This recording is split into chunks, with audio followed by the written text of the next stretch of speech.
Okay, please don't. Please don't eat on the camera.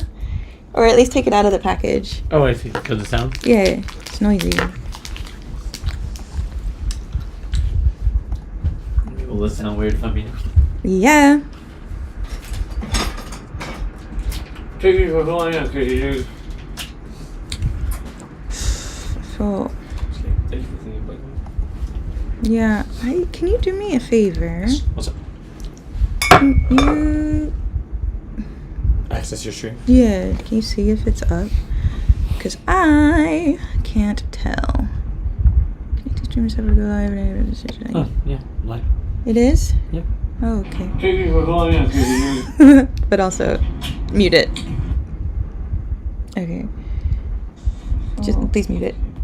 Mute it! Cause it'll do that thing. Oh, yeah. Wait, are we live now? Oh, yeah, we're live now. Oh, that's what that live button means. Yeah, that is what that live button means. That's all good. So. No one's here anyway. No one is here anyway, but. Yet. Not yet. It's also really late everywhere in the world except for here. Or early? Early, yes. Early. What is it, like 6 a.m. around the world? I think on the other side of the globe it'll be early. Let's see. Where should I post about this? Your Instagram, your live. Twitter. Oh my god, I have to do all that part. We should just... Live now. I wonder, is there a way? We should just, you know, pretend to be other people. We could do. Then post in like... Hey, what's up, guys? This is PewDiePie. I am live on YouTube. I have a new secret channel. Turns out I am an artist now. Ooh, I could use my Pornhub account. I can't say that on YouTube. I don't think. You can't say Pornhub? I don't know. You can't say the word? I don't know. Maybe you can't say that word, the P word. The P word is like, okay, well, I don't know. This is...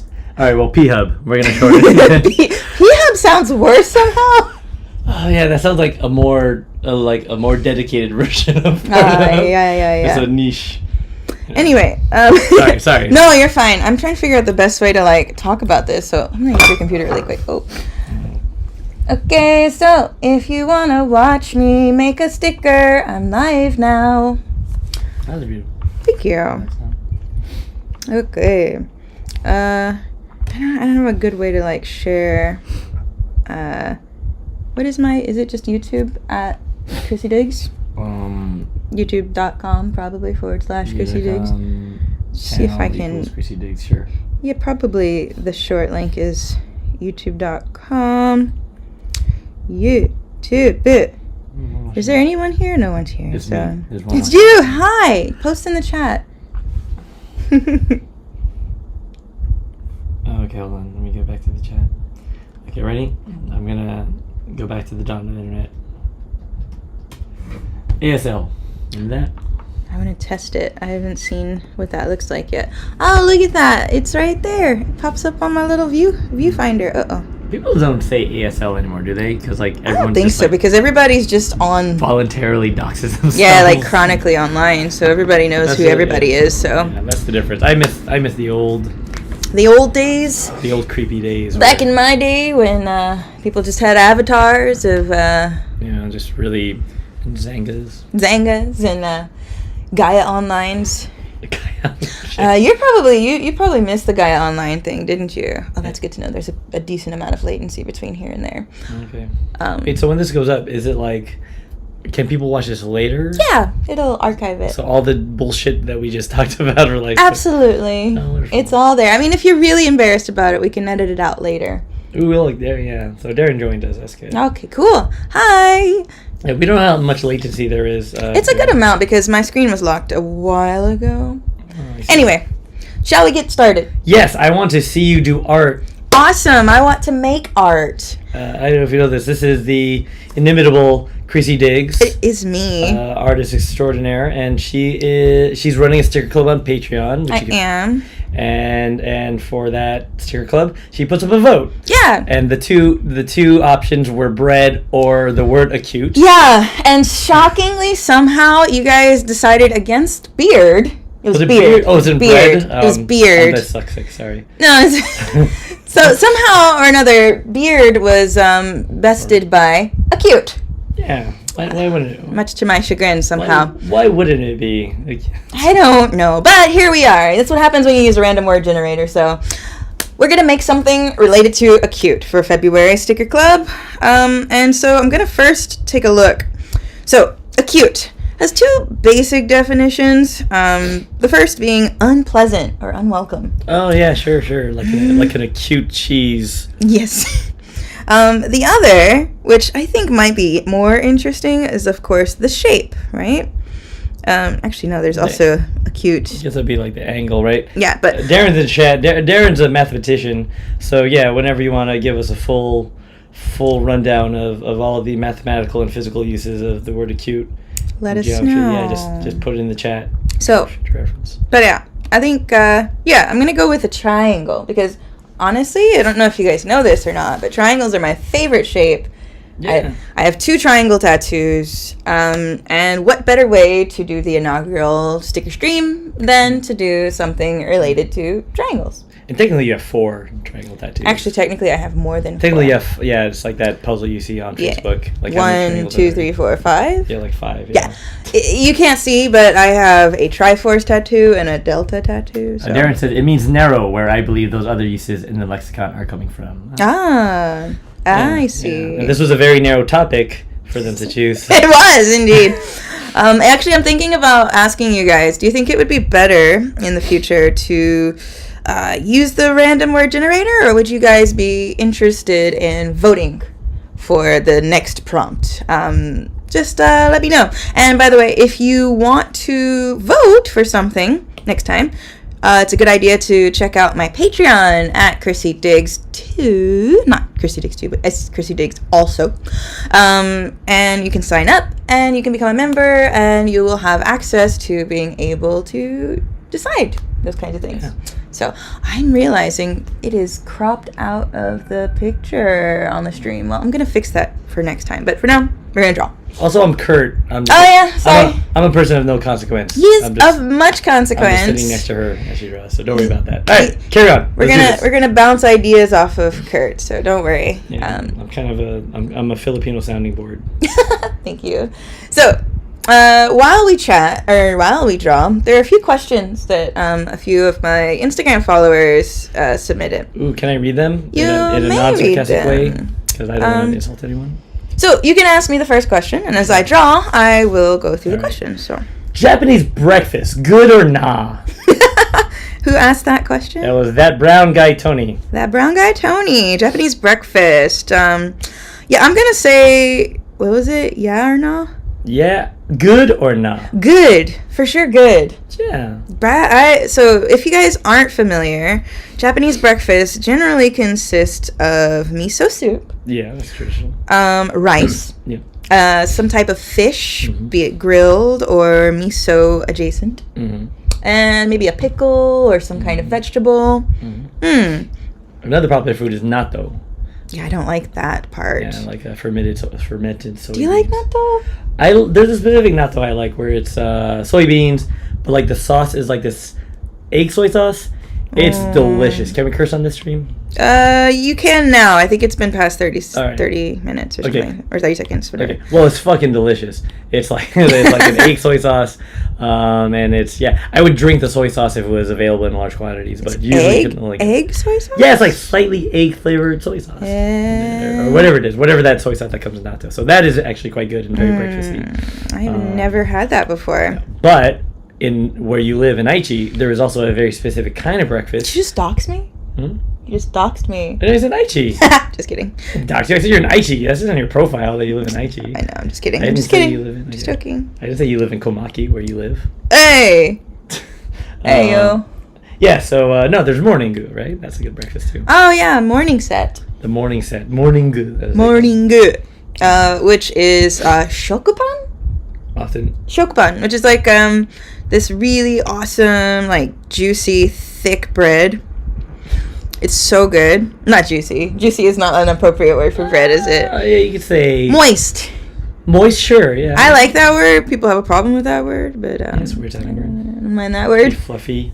Darren is saying bonus points if you make it a cute triangle.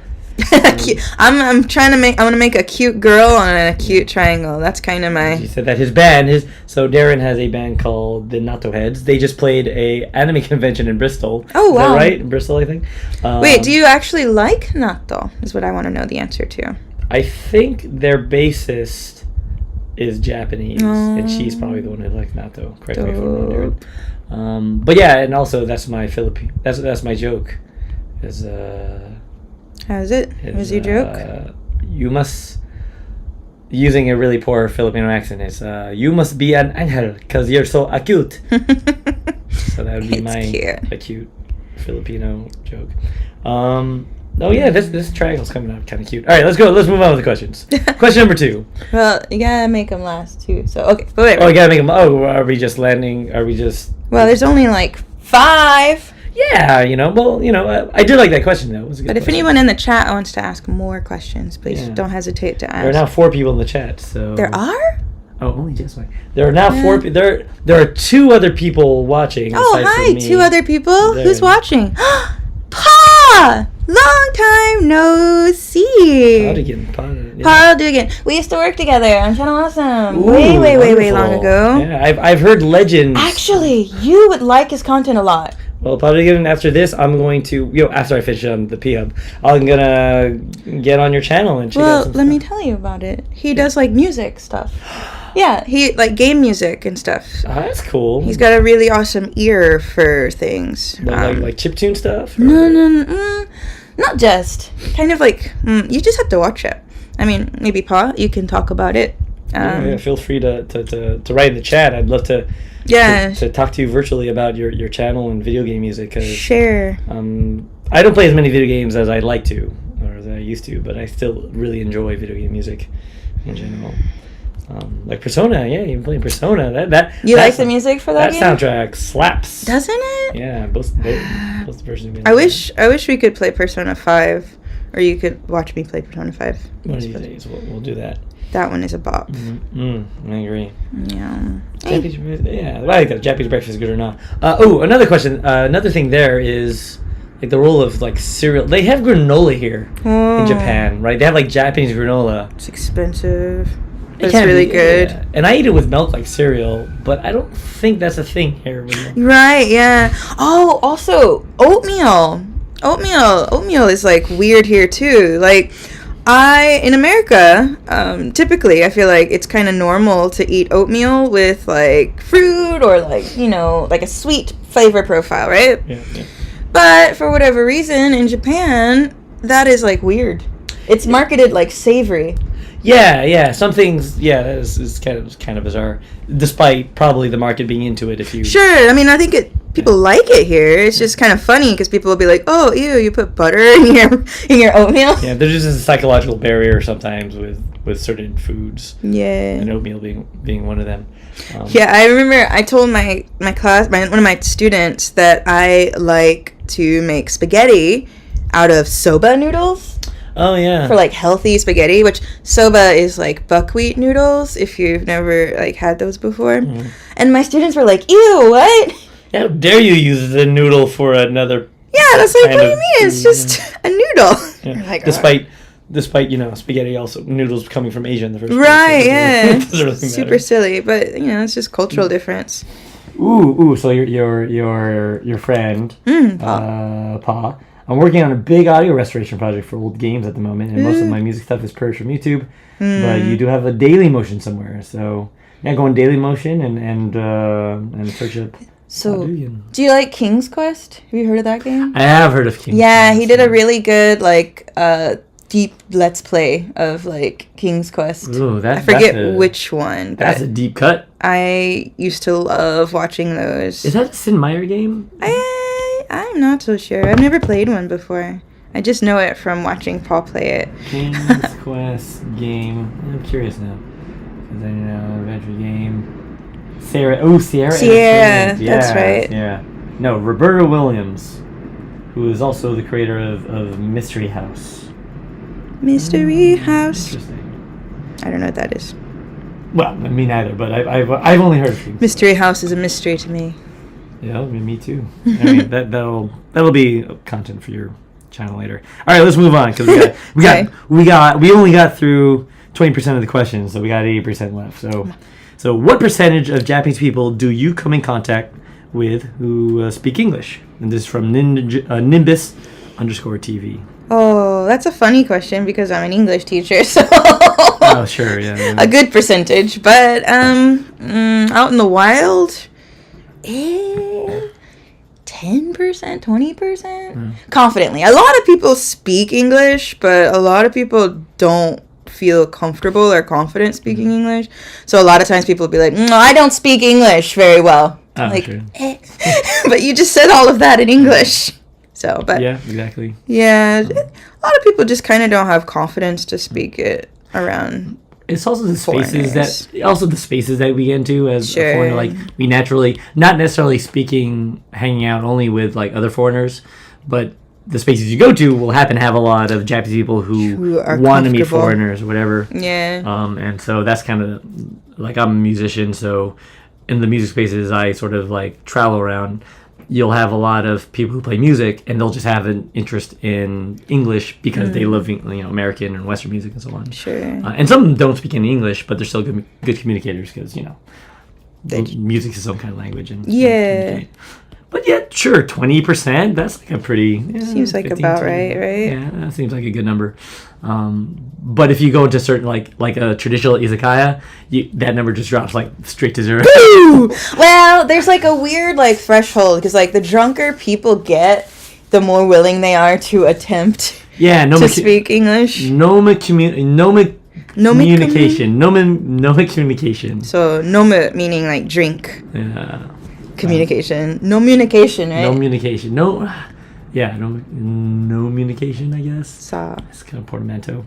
Portmanteau? That's the right way to say it. Yeah, that's right. Yeah, I did it. You did it. Yeah. So Pa says that, King Quest 5 is a game that they're restoring, so. Oh, cool.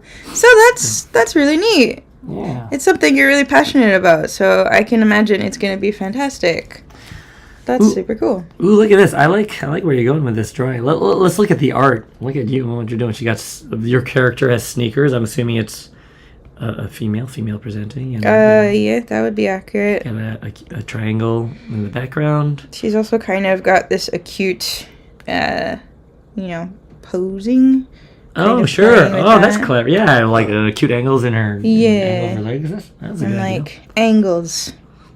And I feel like triangles as like a design element like reached its peak in 1991. Remember that, like Trapper Keepers and marketing. So, but I don't know. I don't know if triangles ever go out because triangles are such a fundamental part of composition. I feel like playing with triangles is like fun. Sure. And the best foods are in triangle form. Yeah, pizza. I was thinking about, should I incorporate pizza into this somehow? Slices, sandwich cuts. Like, the best cut of a sandwich is the triangle cut. Yeah. Like don't come at me with the weird, like, rectangle cut. Yeah. I mean, that's okay, but, like... It's just not as satisfying, is it? Yeah, if you get the triangle cut, it's a different textural experience. Yeah, like, I don't know. There's something about holding the triangle and, like, the bite ratio, the crust to like middle ratio. Yeah. If you need to throw it at someone, it's gonna have like the right sort of aerodynamics to hit this mark. Yeah, exactly. There you go. Yeah, Sonic the Hedgehog. Darren says Sonic the Hedgehog peak triangles. Good point. Yeah, that is right. Yeah. I can't believe Sega lost the overall war when they had Sonic on their side. Yeah, that's kind of sad. How are Ugly Sonic's triangles? I don't recall. How was that designed? Did he have Ugly Sonic? Ugly Sonic. Which Ugly Sonic? The weird Sonic with teeth. Oh, no, I don't think so. Yeah, probably just like weird wavy hair. Yeah, what you should have this like beautiful figure in your art and just make her face Ugly Sonic. Oh no, like just ugly, just like like weird teeth. Like this kind of thing. Oh yeah, sure. Like she bred with she mated her parents with two acute triangles. Now she's obtuse. She's a little obtuse. Yeah. Oh, love it, folks. Yeah. Geometry humor. Hurry up and undo that I'm gonna keep it for a while. Oh, It's gonna inform my. You can give her weird AI hands. Like give her 6 fingers. No, I made this art by myself. I didn't use AI. This isn't AI at all. Tinker says, "Square cut for life. Why would you end the pizza with the crust?" What? Now here's a weird thing about Krissy. Oh You no! need to know. You're gonna out me. Yeah, her favorite part of the pizza is the crust. It's not my favorite part, but I like to savor it. Yeah. So when we eat pizza together, like her plate will be like 4 pizza crusts. It's like, what are you doing? Yeah. I'm saving them. They're like breadsticks. Sure. It's like a secondary food. Yeah. You got Mert Karaka in the chat. Let's go. Is that what that says? Yeah, it does say that. Yeah. Ikuza! Ikuza! Japanese. I don't know if you guys know this, but I can speak a little Japanese. Yes, you can. Just skoshi. Just skoshi. Just skoshi. Yeah. I just speak Japanese with a heavy American accent. It's especially because I'm Asian. It just like lets them know where my priorities are at. What did you say there, buddy? Mert says, for real, that's their way of eating too. Got it. Yeah, I will admit though, when I was a kid, I did like when you had giant pizzas, and they have like the square, like how they cut them into little Oh, the elementary school pizza. Well, there's that. That one was baked as like a square, but there's also like the giant pizzas. Oh, I don't know. You ever have like a giant pizza, like the size of your body? So my mom used to own a pizza restaurant. You're like living this like weird pizza privilege life. You're like, you never had like a human-sized pizza. You never had a pizza the size of your body before? No, you can't cut into slices because you cut into slices that doesn't work. So you cut them to like little squares. Squares, yeah. You could cut them into like slivers, I suppose. Yeah, but that's so weird. Because then you're eating like spaghettified pizza and you just feel it's weird. Yeah, it's kind of weird. I don't like that. Although I don't know, spaghetti strips. There might be a market for that. Spaghetti rolls. No. But okay, with that experience, then you have the cool thing about that is you have pizzas in different shapes. You got like different kinds of pizza. They're like you got the middle of the pizza, which is like only pizza, no crust, and then you have the part that has crust, and then you have the weird corners where it's like a piece of the crust and the rest of it is cut off. I don't know. It's a varied experience. I suppose so. I don't have that much pizza knowledge. I have not been as close to pizza as you, I feel. Oh yeah, don't worry. The pizza place is closed, so clearly I wasn't an expert in it either. Sashkani. I suppose that's true. I'm no pizza genius, that's for sure. I'm no Papa John's. Oh, you don't know about Papa. Oh yeah, you mean is he racist? Or yeah. He's a racist and like that makes sense. I don't know. He's kind of a shithole. Yeah. Shithead. But damn it, I love Papa John's pizza though. Well, we got Tinkerer saying if you love the crust, then yeah, triangle cut is fantastic. Like Tinkerer likes their last bite to be juicy. That's a fair point. I'm okay with that. I get it. Actually, for that reason, I'm a big fan of like the stuffed crust because then you get rid of that first. Sure. And then you got nothing but juicy left. Your homeboy or girl or person. Home being. Working, can't follow. If you're still listening, I'm curious what time it is over there. Because it'd be like 9 or 10 in the morning. That's kind of a good time. Don't you want anti-work? Just watch streams while you're working. Yeah, that's true. Podcasted. There's nothing more fucking punk than watching an art podcast in the middle of work. Day. Yeah. So I'm giving her a pizza hat for now. Oh sure. I got pizza on my mind, and so it seems like she should too. It feels like a good mood. Okay. All right, let's get on to the question. So we have Christine Berger. I'm gonna say Berger, asking how hard is it to make friends in Japan as a foreigner? I would say you get out what you put in. Oh, that's a good answer. Sure. I think obviously the language barrier makes it pretty tough. I think there's no way around that, and like of course you can make friends with like foreign people. There's lots of people who are from other countries in Japan, so that's kind of neat. Like I've met a lot of people from other countries that I've just like Australia, New Zealand, and like all kinds of places. But I think the hardest part about making friends in Japan is just like because Japan is Japan, people want to be friendly. generally. And sometimes for foreign people, it's difficult to know, is this person just being friendly to be polite, or do they really like me as a human being? Sure. I would say that's been my biggest challenge so far with making friends. I don't know. You've lived here way longer than I have, so I don't know if you have a different experience. But you also speak way more Japanese than I do. I speak marginally more Japanese. Way more. No, but like I think the thing is it's just like making friends anywhere actually.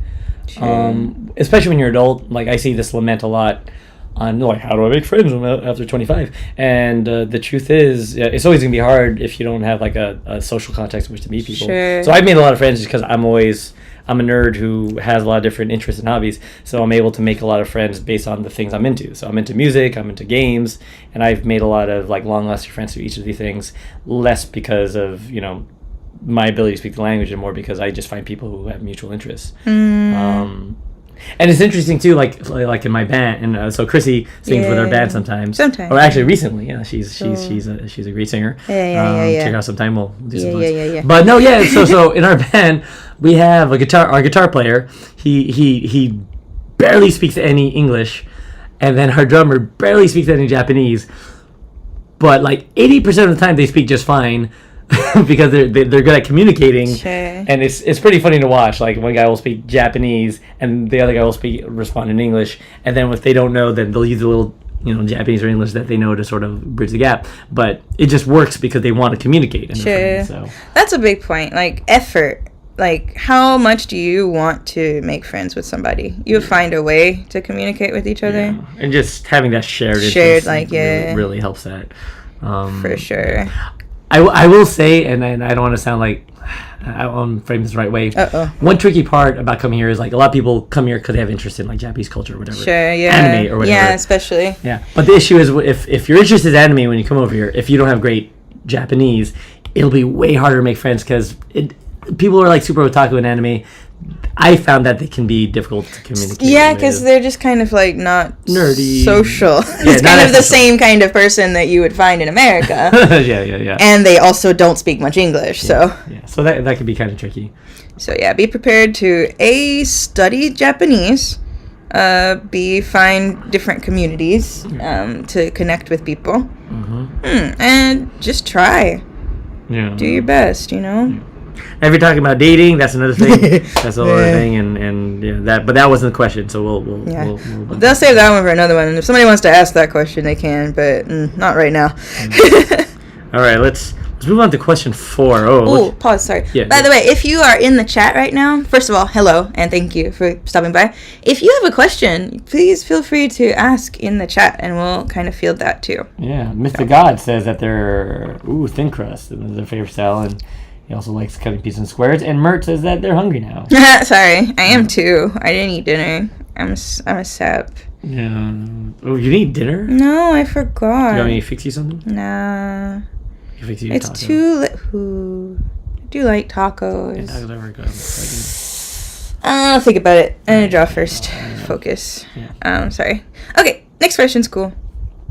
Cool. Next question. So, your art is starry eyes. I think that means wonderful, subarashi. Cool. I'm planning a trip to Japan.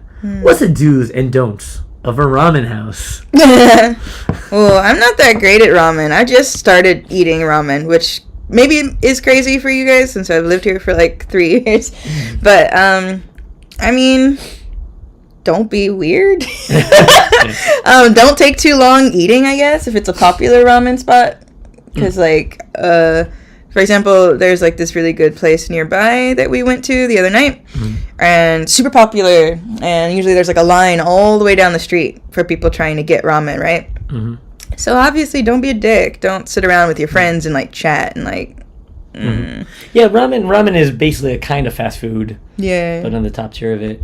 One other interesting rule that you might want to consider is in in the West or whatever, when you get your food, you often wait for other people. That's like a polite thing to do. Sure. In ramen, some people can actually consider it. Could be a little bit rude to wait, because the noodles are best when you get them.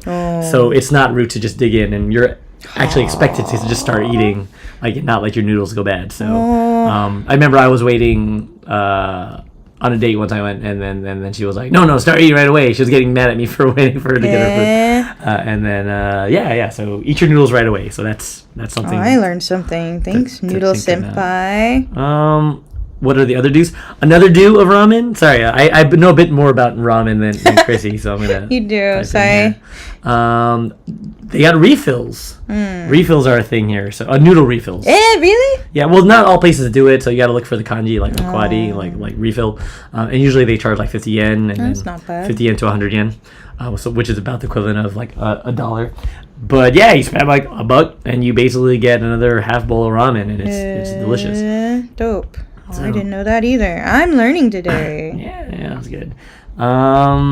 Another thing is a lot of like ramen places here, they use the machine, which is not a common thing in the West, right? Oh, the vending machine. Yeah, so you got your ticket from the vending machine and get all your stuff. So I guess if there, like you were saying, if there's a lot of people there, just kind of be prepared to know what you want, and don't be afraid to use Google Translate if you're not comfortable with your Japanese to figure it out. Sure. Yeah, don't spend a lot of time trying to figure it out. I feel like that's like a general rule of thumb in Japan. Like, don't feel a lot of pride about trying to figure something out by yourself if there's a line. Yeah. Like, just ask or use Google Translate. It's okay. It's a set, and ask for recommendations, and just be like, keyword. Osusume. Osusume. Osusume desu ka? It's the best thing you could ask. Osusume has like recommendation. Yeah. And so on. But yeah, so those are my things off the top of my head. Yeah. I don't know anything else. Yeah, I think that's good. If nothing comes, we'll go back. We'll come back to the topic of ramen eventually. Sure. But there are some questions in the chat. Okay, let's do it. Let's talk to the chat. Although that's a cool jacket. She has is that like a giant arm, like a giant sleeve? Yeah, I like a big old puffy sleeve. I like big old puffy sleeves too. It's a strong look. Yeah. So Trenter1375 is asking, are there anything by living in Japan that surprised you?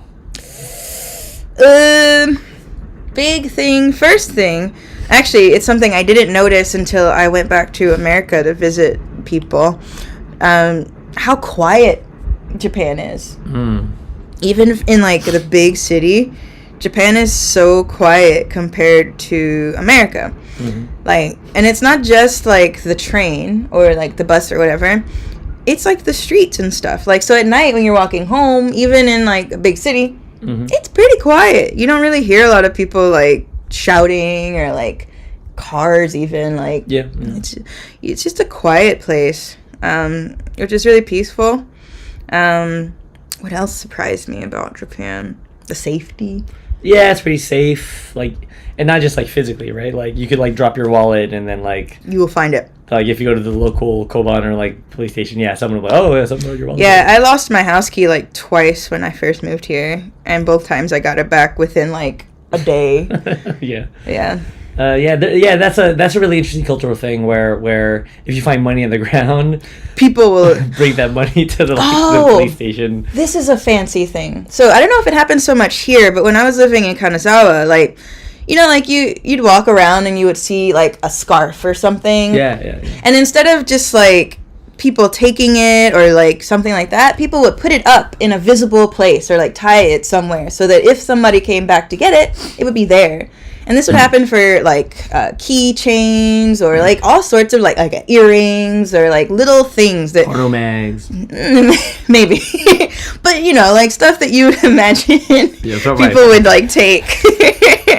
Yeah, sure. Making a stupid face. I'm just like dead ass. I'm just saying that with straight face. Sure. Yeah, I don't know. It's people are really kind. Be it through social pressure or not, like people tend to return stuff to you, which is pretty dope. I like that about Japan. Good questions. All right, now we got Mekaboo with an interesting question for you, KRISSY DIGGS. Oh. What is the best way to learn Japanese?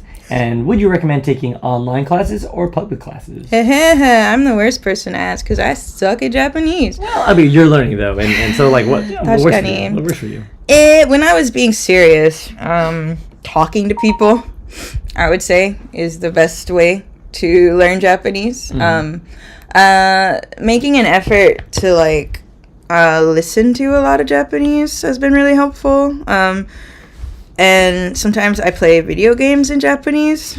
So I got the Rona during Golden Week last year. So I had to stay in my apartment all week, and so I decided I was gonna play video games. But if I was gonna do it, I was gonna do it in Japanese. So I played Harvest Moon, 牧場の物語 ですよ. And I learned all kinds of vegetable terminology and farming knowledge. Sure.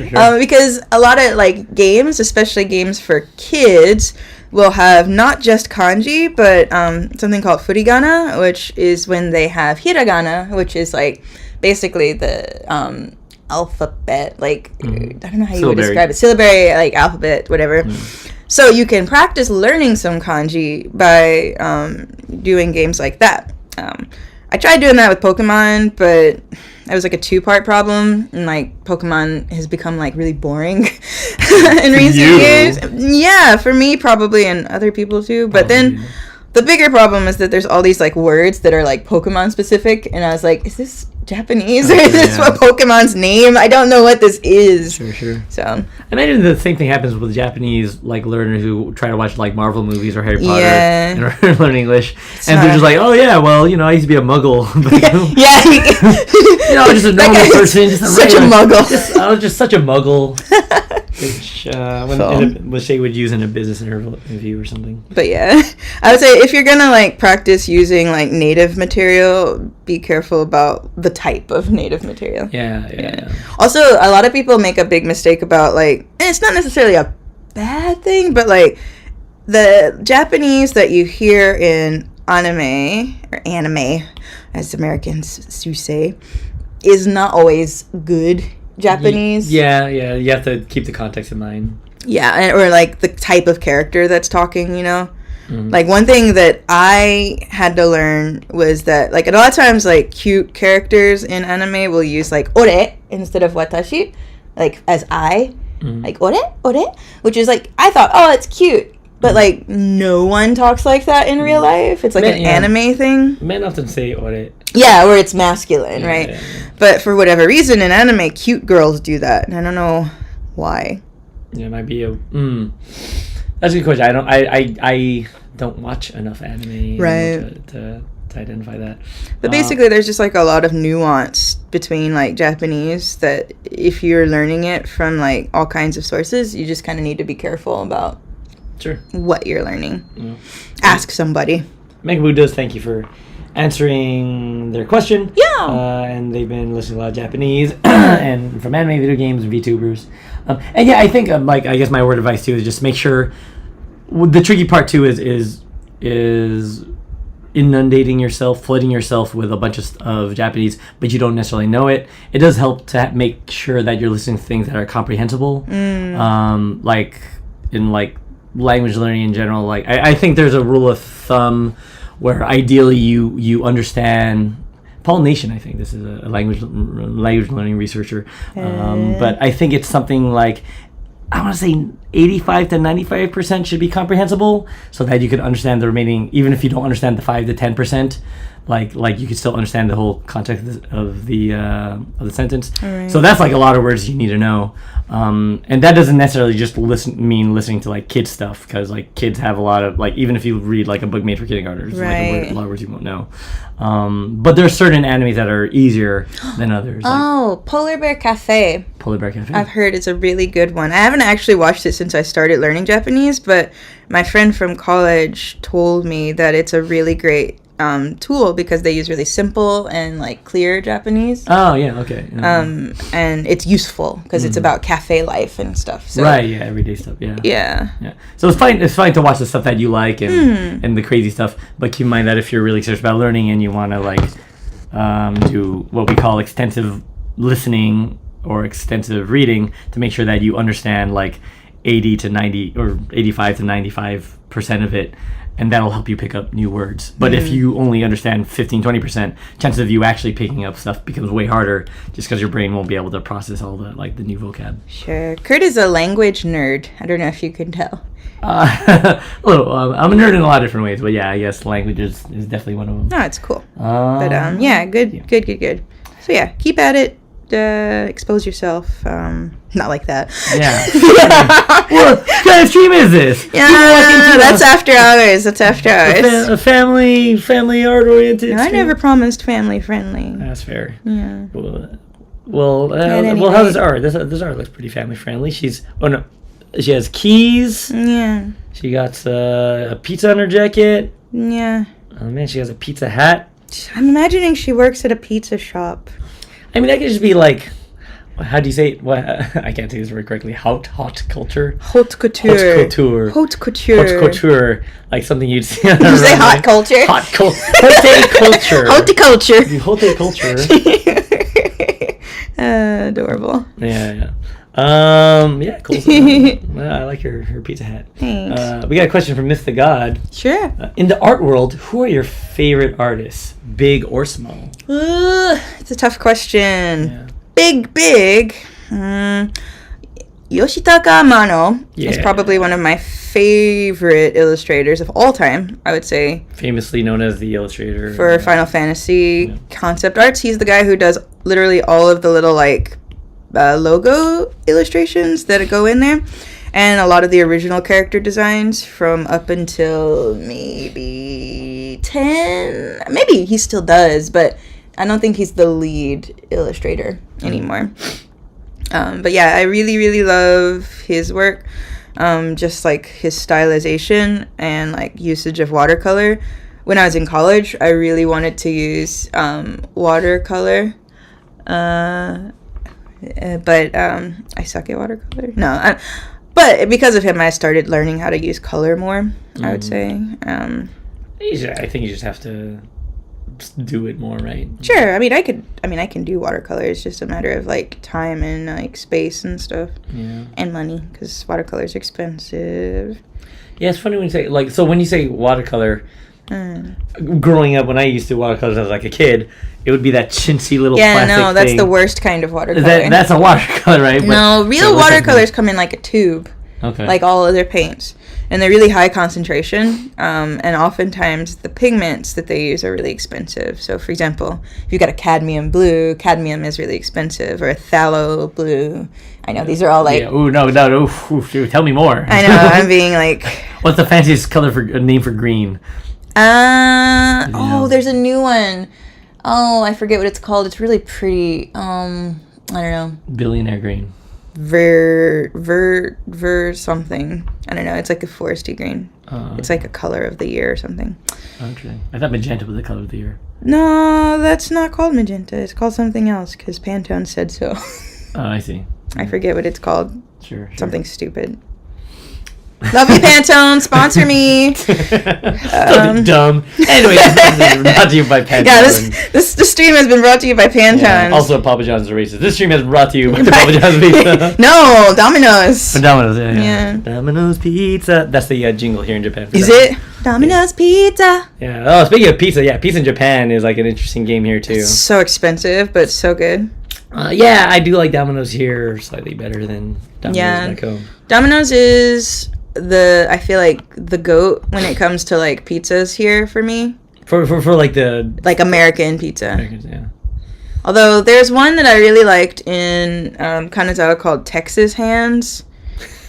Which Texas Hands. Wait, tell me more about Texas Hands. Texas Hands. I wonder if I could find the logo really quick because it's kind of funny. Texas Hands has this kind of really offensive logo. Hold on, let's see if I can find it. But they have really great pizza. This is their logo. Oh, Texas Hands Pizza, sure. I don't know why it is what it is, but it is that. It looks like it was designed by like a high school student in the 80s. Yeah, it's got this weird like high school like varsity feel, but for some reason it's a Native American eating pizza, but also Texas. Like a guy going, Texas Hands Pizza rules! Yeah, I don't know. But sure. That place is really tasty. Pizza toppings in Japan are interesting, right? Oh, yeah. Corn mayo. Corn and mayonnaise is a common feature. Tuna is a common thing, too. I like tuna on pizza. I know it sounds weird and wrong, but I kind of have a jam. I like mayo, though, so. But they also do, what do you call it? Like the more, what is it called? Like the Napoli-style oven baked pizzas. Oh, yeah, really. you see a lot more like Italian pizza. Yeah, like the wood fire pizzas. Those they do that really well. Like the kind of pizza that when you talk about it, you have to make a hand gesture, like, "Oh, it's a pizza." Oh yeah, just that racist, just a racist hand gesture. It's not racist. It's can't see it, but she put her left hand up. Oh, it's a pizza, and she raised around in a sorry. I apologize if that's offensive. Well, maybe not racist. Maybe more what do you call it? Stereotypical. Sure. I'm sorry if I have any Italian viewers who I've offended. I apologize, but you know, it's the thing that you do. Yeah. Not you, but you know. I apologize. Stop it. Well, I have a gay uncle who's basically Italian, so it's fine. I can make that joke. Stop it. We're gonna get canceled. Yeah. It's only been my first stream. Yeah, sorry. I'm already canceled. I'm sorry. I'm from an old time. I'm old timey. It's an old timey joke. It's an old timey joke. Back when the fountains were different. Stop. Oh my gosh, I'm terrible. We're terrible. Sorry. Anyway, pizza. Yeah, pizza. Okay, so I like that though. Yeah, it's still topical because you're drawing pizza and it's all about. What's the strangest food, Mr. God asks me, that I've had in Japan? The strangest food that I have eaten so far has been crickets. Ooh, yeah. Fried crickets. Yeah, not the sport or the disease, like actual bugs. Like, yeah. You know, I think that they look worse than they were. Mm. Because honestly, they feel like eating a shrimp's tail. Yeah, I would say approximately, because I guess it's the same kind of material. Aren't shrimps just insects of the ocean? Yes, they are, basically? And I like pointing that out to people, especially my students, and they're like, "Oh no," I'm like, "Yeah, it's, you know." Yeah, I vaguely remember some argument that, you know, the world would probably be better off if we all learn how to eat bugs, because they're like a bit more. They're very efficient in protein, and we can grow them easily, and they don't let off a lot of, you know, byproducts and gas and things like that. But, you know, they look weird, so. They do. There's a ramen shop in Tokyo somewhere that makes cricket ramen. Oh, I did not know that. Yeah, they make their soup and everything out of crickets. I'd be down to try that. Yeah, fuck it, sure, you know? Why not, I guess. You know, protein's protein, as they say. How'd you feel about horse, though? You know, think that basashi. Basashi, yeah. So basically it's a horse sashimi, so raw horse flesh. Apologies to the equestrians out there. Yeah. In our defense, it was already dead. That's true. What are you going to do? It's going to be eaten by somebody. So. Honor its spirit, like Texas Hands Pizza, right? Like it's the spirit of. I know the most weird thing I've eaten is trying to piss people off. As a whale? It is whale. I ate whale once, and you know, it wasn't bad. I don't know if I would eat it. Like, I don't know if I would go out of my way to be like, you know. Did you just eat it like because it was served to you? Yeah, it was available, and my friend was like, "Oh, let's try it." And I was like, "Well, you need to try stuff once, right?" I understand why they eat it here because it's tastes like beef or something. Yeah. Doesn't even taste fishy, but you know, it's just more of the social and the sure. Like, didn't we have a whole Star Trek about saving the whales? Sure, like, yeah. Why would we eat them? So I had an interesting conversation with a student once about this, and he he made an interesting point. I don't know how to feel about it, disagree or agree, but he was like, well, it's kind of offensive for me as a Japanese person to have people from another country come in and tell me what's right and what's wrong to eat when it's been my culture for like generations and stuff. Has it though? I guess. Yeah, it has. Yeah, well, sure. I'll have to look into that. I'll have to look into it more deeply. I mean, I'm no authority on it either. Because my impression is that, people do eat whale here, and there are certain cultures, especially like some of the village cultures, like, they got into it. I recall reading, and I'm okay with being corrected in this, that it became more prevalent in the earliest 20th century. People started eating it as a replacement for other meats during like war times and so on. Well, that's the thing, though, right? Like, but that's like the last 100 years, not like, you know. That's a long time. I mean, there's a whaling culture. I think we all understand that, but it wasn't like, you know. I do think there's an impression like a lot of people grew up with like eating whale meat in their like lunches, but that's no, it's definitely not so common. Yeah. But I don't know. I mean, like I said, I didn't have a place to argue in that little situation because I was like, well, you know, I am from the West, so who am I to say? But it's touchy. I don't really love the idea of eating whales. I like whales. They're sweet. Yeah. Trencher does argue, but the whales are endangered, so there's a practical issue that's not just about feelings and culture.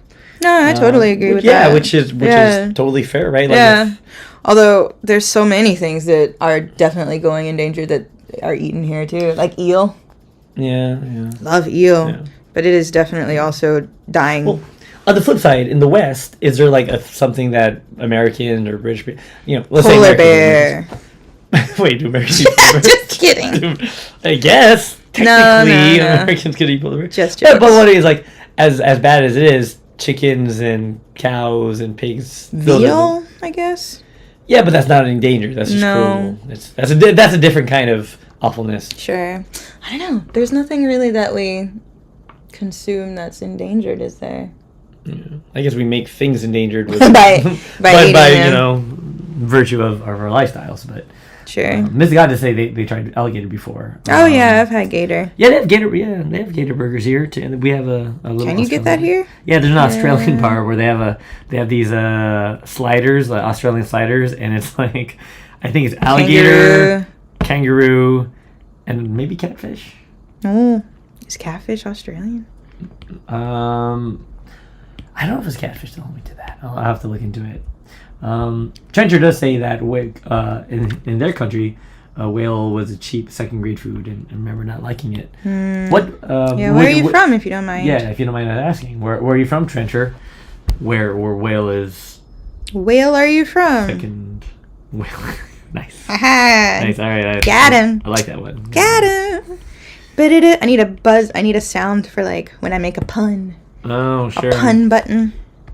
I could get you one, but it might take a whale for me to get it for you. I see what you did there. What? A whale. Oh, that was just a mispronunciation. Oh, yes. Now we do have the final question. What's that?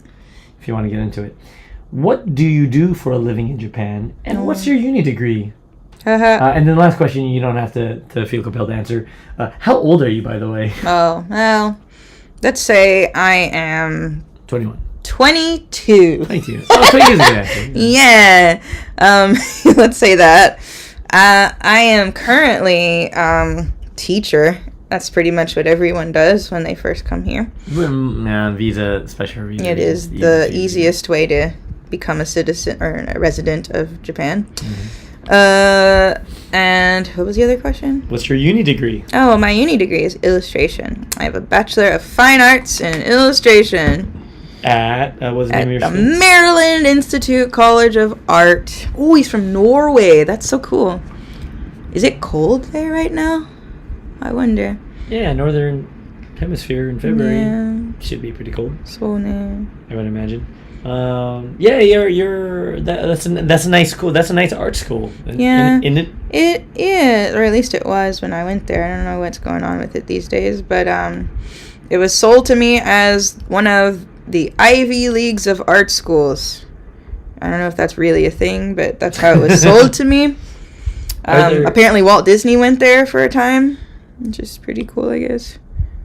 Apparently, allegedly, I don't know. I feel like a lot of people told me a lot of things about my college, but I've never been able to verify. Let's look it up. What was it? Is it Micah? Maryland Institute College of Art. Maryland Institute. I'm having trouble with this eyeball, man. I always have trouble settling on eye shapes. What you working on? You should give her triangle eyes. No, don't do that. That's kind of fresh. It's kind of cool, actually. That's kind of fresh. It's kind of interesting. Came down with that. Yeah. It's kind of weird. I'll hold on to it for now. See how I feel about it. Fresh. All right, Micah. Private Art and Design College in Baltimore. Baltimore. Charm City. That's another linguistic thing. Baltimore has its own unique accent. Baltimore. Which is very interesting. Yeah, I didn't know about it until I lived there. Yeah, and the replacements that they do. I wrote funky. Wrote a linguistic paper about it. Nerd! Let's see here. Then yes, I did just hum that song from that Reddit guy. I'm obsessed with it. I think it's kind of a bop, but, you know. The Reddit guy? Oh, man. Trencher says your art is great, and he lives in the Florida of Norway. Oh, cool. Darren thinks that the triangle eye injects some attitude. That's wonderful. Yeah. Can you explain? Can you explain that song? Do you want to explain where that song is? If you aren't familiar with that song, the TLDR version, the abridged version, is that like some guy posted on Reddit saying that, you know, he was getting busy with his girlfriend and he put on some music to, like, you know, temper out the mood. And he was like, he put on what he thought was like an amazing song, and it was that. And it builds up. It's got like this like and then it's just like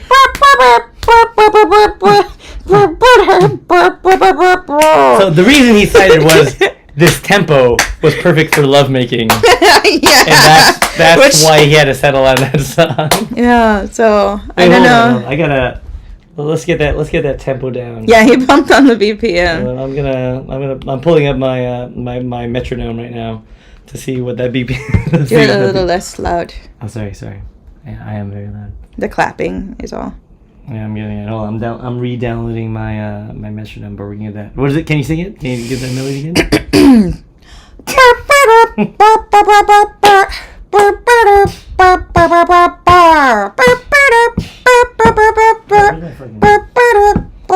All right.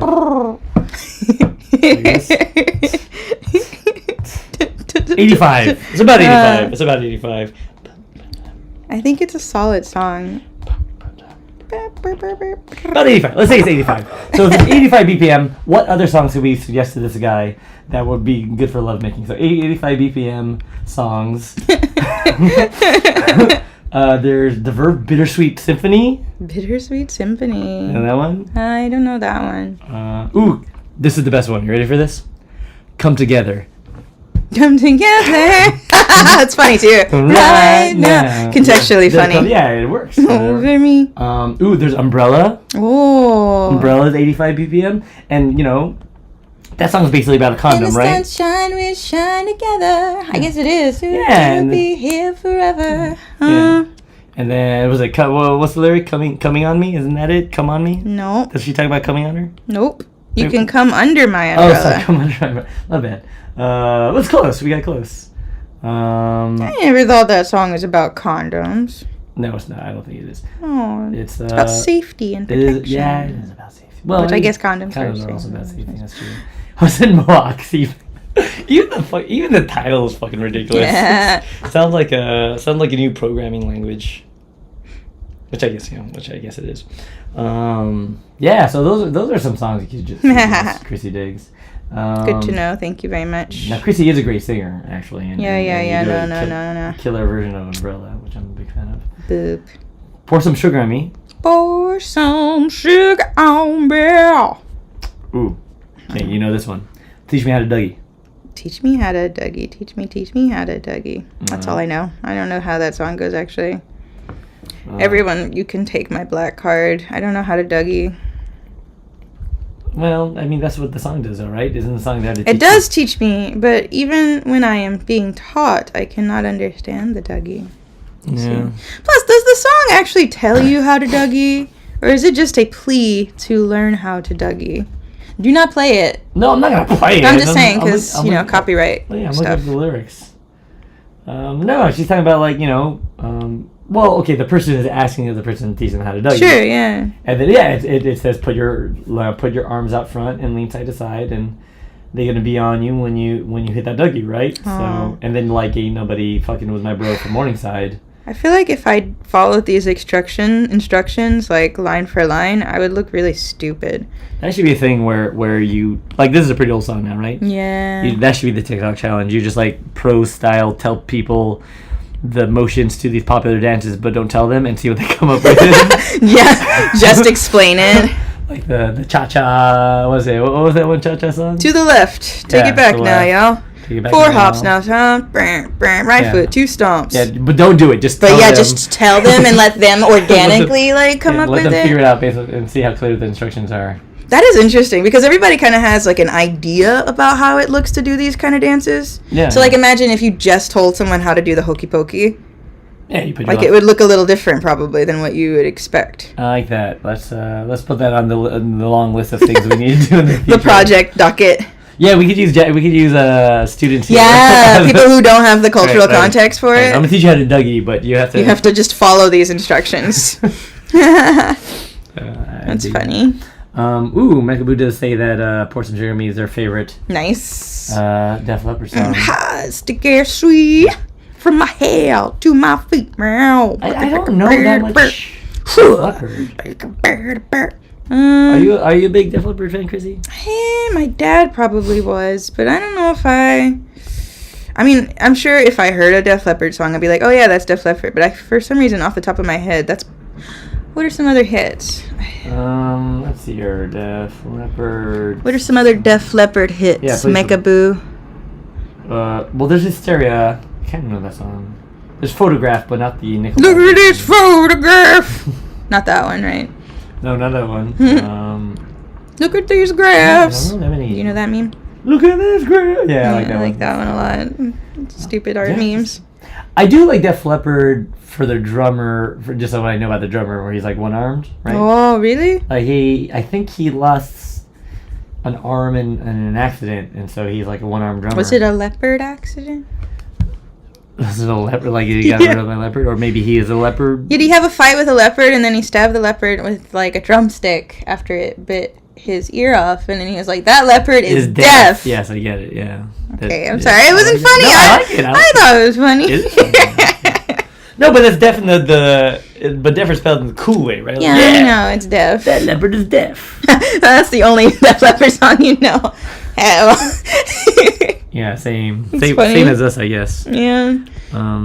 No, I hear Hysteria is like a wonderful. I'm sure there must be diehard Def Leppard fans, but maybe they are dead now. Well, in audio circles, people often cite like Hysteria, that album, as like a really excellently recorded album. I can only hear Muse when you say Hysteria. Oh, that's fair. Yeah, I don't know this Hysteria. I do like Muse better than Def Leppard personally. Well, sorry, no offense, but yeah, Muse is the best. Yeah, they're a pretty good band. All right. What is something adjacent to pizza? Like some. I guess you would have Parmesan, like a slice of cheese. More iconic. More iconic than cheese. Yeah, but cheese. Well, cheese is also a square. I guess like if you take this drawing and just fill it with like food, maybe that's not the film. I want to put something pizza adjacent. Pizza cutter. Pizza cutter, sure. Pizza cutter. Any. By the way, the chat. This is your chance to give suggestions to make into the. This is your chance to collaborate. You have any pizza adjacent ideas about things that can be in this picture? Don't hesitate to say, because they can and will be incorporated into the sticker design. Cheese shredder. Well, that'd be kind of cheese shredder. A cheese shredder. I mean, those are kind of triangular-ish. Preferably something triangular shaped, I guess. Pizza box. Coca-Cola. I hate Coca-Cola. I know you do. I refuse to use my platform to give any more attention to the Coca-Cola company. Fine. Unless they sponsor me. Which, Coca-Cola... No, I don't kid. I'm just kidding. It's all about Shasta. Remember Shasta? Oh, no, RC Cola. Oh, yeah, RC Cola. Royal Crown. I did like Shasta, though. Shasta was a jam. Is it like grapefruit soda? Yeah, there's like grapefruit soda. Yeah, there's all sorts of... My dad really liked Shasta. Yeah, because like they give you like 3 liters for like $1. Yeah. That's why my family liked it. What's your favorite soda flavor? What's everyone's chat? Everybody, what's your favorite soda flavor? And why is it cream soda? Wait. Cream... Red cream soda, specifically. I don't mind cream soda, but I feel like it's bad. Dr. Pepper is also a jam. Dr. Pepper's good. Dr. Pepper is very hard to find here in Japan, by the way. Yeah, you can find it, but it's expensive, or it's like just a can, like a can. Yeah, root beer and Dr. Pepper are both pretty. What's the flavor profile? I heard root beer apparently tastes like medicine, like the common like cough medicine here, which is tragic. Yeah, because like a licorice flavor. No, but Dr. Pepper, you mentioned something to me about prune juice. Prune juice, yeah. Dr. Pepper is prune juice. Yeah. Which is a bop. I like it. Yeah. But apparently, Dory Merck, Dr. Pepper is delicious. Who remembers cherry vanilla Dr. Pepper? Cherry vanilla Dr. Pepper. Yeah, me and my best friend Jill used to have like this thing where we would call it We used to get cherry vanilla Dr. Pepper, so we call it CVDP. Okay, yeah. Hey, bro, give me a little CVDPs. And they're just like, I know what you're talking about. Well. This is a Denny's. not out loud in public, but amongst ourselves. We were very into the cherry vanilla Dr. Pepper. Darren likes mint. I mean, mouthwash. He likes mouthwash. which is basically, mint. Oh, no. I think he's saying Tastes like mouthwash. The root beer Tastes like the mouthwash here. Yeah. Yeah, I think that's like where that flavor comes from, maybe. That's why people don't like mint stuff here. Ooh, Kel loves orange soda. That's who. Ooh. Rick says, who loves orange soda? Orange soda's good. Is it true? Do you not know this reference? I don't know that reference. You don't know Keenan and Kel?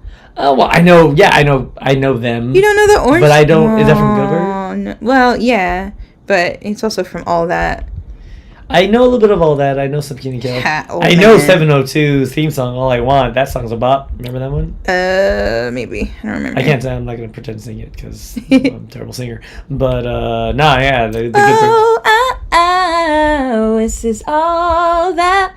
This is all. Yes. Check it. Now this is just an introduction before I blow your mind. This song is all of that, and yes, we do it all the time. So sit your booty on the floor, in the chair, around or in the air. Just don't go nowhere, cause everything we do.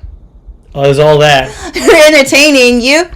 All that. My posse and my crew. Or all that. So sit still, because we're coming right back. Wow. Yeah. I don't know that I don't know how I knew that still, but that's impressive.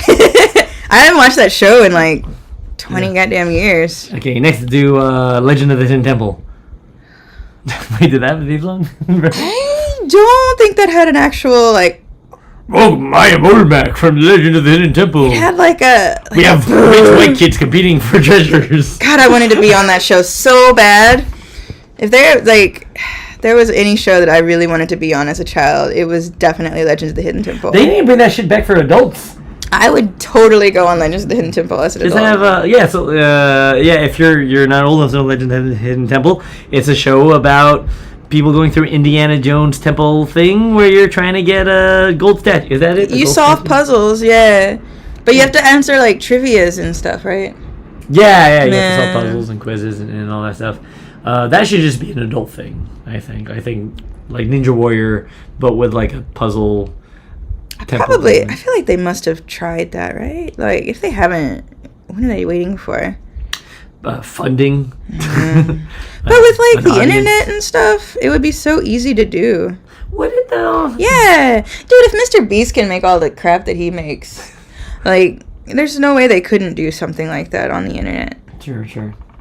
Oh, Mr. God, you gave up soda. Congrats. No, yeah, that's a big move. Yeah, actually, living in Japan has been really helpful for like not drinking a lot of soda. There's so many other options in vending machines here. You know, like as far as like unsweetened or like sugar-less options. There's so many options, and I love that about vending machines here. Yeah, 100%. It's and once you get used to unsweetened tea and appreciate the flavor, the complexities of it. You're like, this is totes. Yeah, I'm curious, Mr. God. What are you replacing your soda addition with? Is it coffee? Is it water? Milk? Flavored milks like they do in Clockwork Orange. That whole thing. Mechaboo's fun fact is that the Loud House had an episode where Link and his dad made an appearance in Legend of the Hidden Temple. Oh, cool. I need to watch that show, actually. I've never watched that. I've heard it's really good.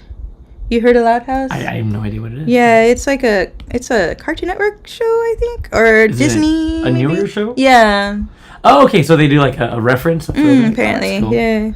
I'll have to seek that out. I heard it's a pretty good show. I've been so behind on like cartoons of late, just because of the nature of life.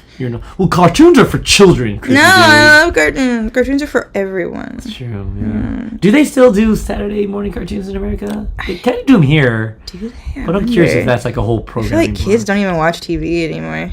Yeah, maybe. If you have a child, let us know. If anyone has children in the chat. Yeah, well, Carrie Crawford popped in to say good to see you back, and your art is fantastic. Hi, Carrie Crawford. Thank you for being back with me. And thank you for liking my art. Yeah, look. Hope you like this pizza girl. Hand-drawn art getting ready to put itself on the internet and one day get co-opted by AI search engines. No! Don't put that juju on me. Yeah, hopefully not. Actually, is that bad? I don't know if you can say juju. I feel like that's like a nice word to say anymore. I don't know what words are bad anymore. Well, I have a hard time. Maybe you just say it until somebody says something. As long as it fits the context. So I can apologize later. Yeah. If I did something offensive, I didn't do it on purpose. I don't want to offend nobody. Yeah, I don't think you have to second guess yourself. It's good to be. Bobby Flay. Except Bobby Flay. Fuck that guy. That's true. Yeah. Was it? Did they have a catchphrase? I don't remember. He puts like paprika and everything, right? No, I think you're thinking of Emerald. Like, oh yeah, you're right. He puts some kind of pepper. Like every time I watch Bobby Flay, it's like, yeah, we really spiced it up with some red cayenne pepper. It's like, oh, of course you did. Yeah, it's just pepper, dude. Chill.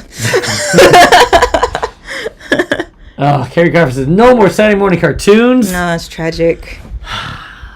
Kids these days don't. Well, I mean, why would they? They can just watch everything on Netflix now. Or is it Disney Plus, I suppose? Yeah. There's no reason to wait for cartoons anymore. Yeah, I suppose so. So, I mean, but that built character. Remember waking up at 6 a.m., and then, like, trying not to wake up your parents. Yeah. They would tell you to, like... Go back to sleep. Go back, or do some chores. And, like, I don't do chores. I want to watch Samurai Pizza Cats. Yeah. Or whatever would be on at the time. I think get inundated or flooded with all these, cereal commercials. And toy commercials. I gotta have my Pops, man. Yeah. And those were solid, Yeah. The commercials of old. I'm sure they still have toy commercials on Do they? YouTube. Do they even have toys? Yeah. Do kids like toys anymore? Isn't like the biggest YouTube channel basically one big toy commercial? Oh, that Ryan's Toys Reviews kid. Yeah, that's basically... That shit's kind of messed up. They like sold his likeness to companies and stuff. Yeah. I don't like that. Yeah. It feels weird. It's weird and the ethicality, whether it's ethical or not. And then most people are like, oh, that's so unethical, but also I wish I thought of that first. Yeah. People are like, man, if only I just had a kid, I could just pop it out and like make me money. Yeah, Mert brings up this. Well, Mekabu says that. Oh, The Live House has got some movie on Netflix and a live action movie and live action series. Yeah. Interesting. Yeah, I'll check it out. That's interesting. Any property the main character is black, I think. It's like a black girl. I feel like I remember seeing that. Hey, you're a black girl. I am a black girl. Wow, that's like right up your alley. Or no, maybe I'm thinking of a different. It is a white boy. Oh, never mind. Lincoln Loud and Lenny Loud. I'm thinking of it. Is it Owl House? They got a friend of color. That's fine. There's no Asians here, but that's whatever. We have everything. But how do you know they're Asian or not? They're all just white. Well, because none of them have chopsticks in a rice patty hat. That's how I did it. He's Filipino. Well, also part-time Chinese. You can make fun of your culture. It's fine. I can't do that. Like growing up, I just like, man, why don't more of these people have chopsticks and I just and do kung fu. So. Yeah, you had Dragon Ball, so. You did have Dragon Ball. Yeah. Dragon Ball technically, it's from Japan, but they were like on a different planet, weren't they? Do the Owl House. I think that's the show I was thinking of. Which show? Dragon Ball? Yeah, Dragon Ball. Like well, they're Saiyans, but. No, like the main continuity, like the planet that they're on. Oh, no, like the Saiyans. Saiyans. Not what I was thinking of either, but maybe. I don't know. There's some anime or not anime. I have a habit of calling all animation anime now because that's actually what anime means in Japanese. And like how all video game systems are Nintendo. No, it's different. But do people do that? No, the Sony Nintendo. No, that's just a mom thing to do. Aw. Mert does say that they don't feel like toys are proper quality anymore, and that might be the fair thing, right? Like if there's fewer people buying toys, the production quality is harder incentive to upscale. Yeah. So that might be a thing. Yeah, I feel like adults care more about toys, like from our generation adults, than kids do. So you'll see a lot of really high quality toys for like collectors, like vinyl stuff. Which someday I want to make toys. I want to make like figurines. For sure. I like to make. I love to see some of your art as figurines and toys and so on. Me too. And also this jacket. I'm all about this jacket. If giant sleeves. My big goals with my Patreon are to like keep scaling up and making more stuff. So like first it's stickers, but like eventually I want to make more stickers. No, eventually I want to make more products and stuff like that because I love product design. And so the penultimate dream would be to make a jacket. So like, but I can't sew, so I have to find someone who is like competent and skilled at sewing. Sure. So one day. Someday when I can scale it out and I can afford to. UA the Guardian says that they miss the Fox Kids and Kids WB. Yeah, Kids WB, yeah. Miranda Maniacs and Tiny Toon, that's pretty good. I like Road Rovers. Road Rovers? Yeah. Road Rovers? Vaguely, it sounds familiar. It's like these dogs that would put on these weird suits. They're like presidential dogs or like ambassador dogs and stuff. Oh, you know that awakens something in some kid. Oh yeah, no, maybe even me for a bit. Like, dude, Hunter, he's a hero hound. Oh yeah. Oh, there's like a psycho dog. Definitely furries were born because of this show. Oh sure, 100%. That's the thing. Yeah. Merch's personal gripe, by the way, with lightsabers is they feel sorry for kids who bought lightsabers and the ones are not dual ready. Sure, yeah. Wait, so when you're talking about lightsabers, are those like the? Because there's two kind of lightsabers, my toy lightsabers. There's like the one that tries to look like the movie one, and there's like the telescoping one. The one that you like floop open. Yeah, those are fun. Those are sweet. I drew one of those for work today, actually. Oh, did you? Yeah, to explain what it is? No, I made a poster about weird holidays in America, and May the 4th was one of them, so for the icon I used. Is that called May the holiday? I just put a bunch of like weird ones that like, because there's like peanut butter day and like beer day and stuff like that. Just like weird stuff, you know. We're gonna reach the calendar singularity someday where every day just has a every day's a holiday. There was one holiday that was like make your own holiday day. Sure. I mean, sure. Yeah, whatever you want. Yeah. Whatever. That's how holidays work. Yeah, whatever. Who cares? Personal vacation holiday day. That's why I'm telling my employer. Oh yeah, I tell my boss. Yeah, today is holiday day. So. Yeah. UA the Guardian says that the Owl House is fantastic, and then the main character is Hispanic. Oh, cool. As was. Mr. God I grew up idolizing fast hedgehogs and mutated turtles. Yeah, sure. Hey, you are of the same generation. Yeah, I feel like like Ninja Turtles. That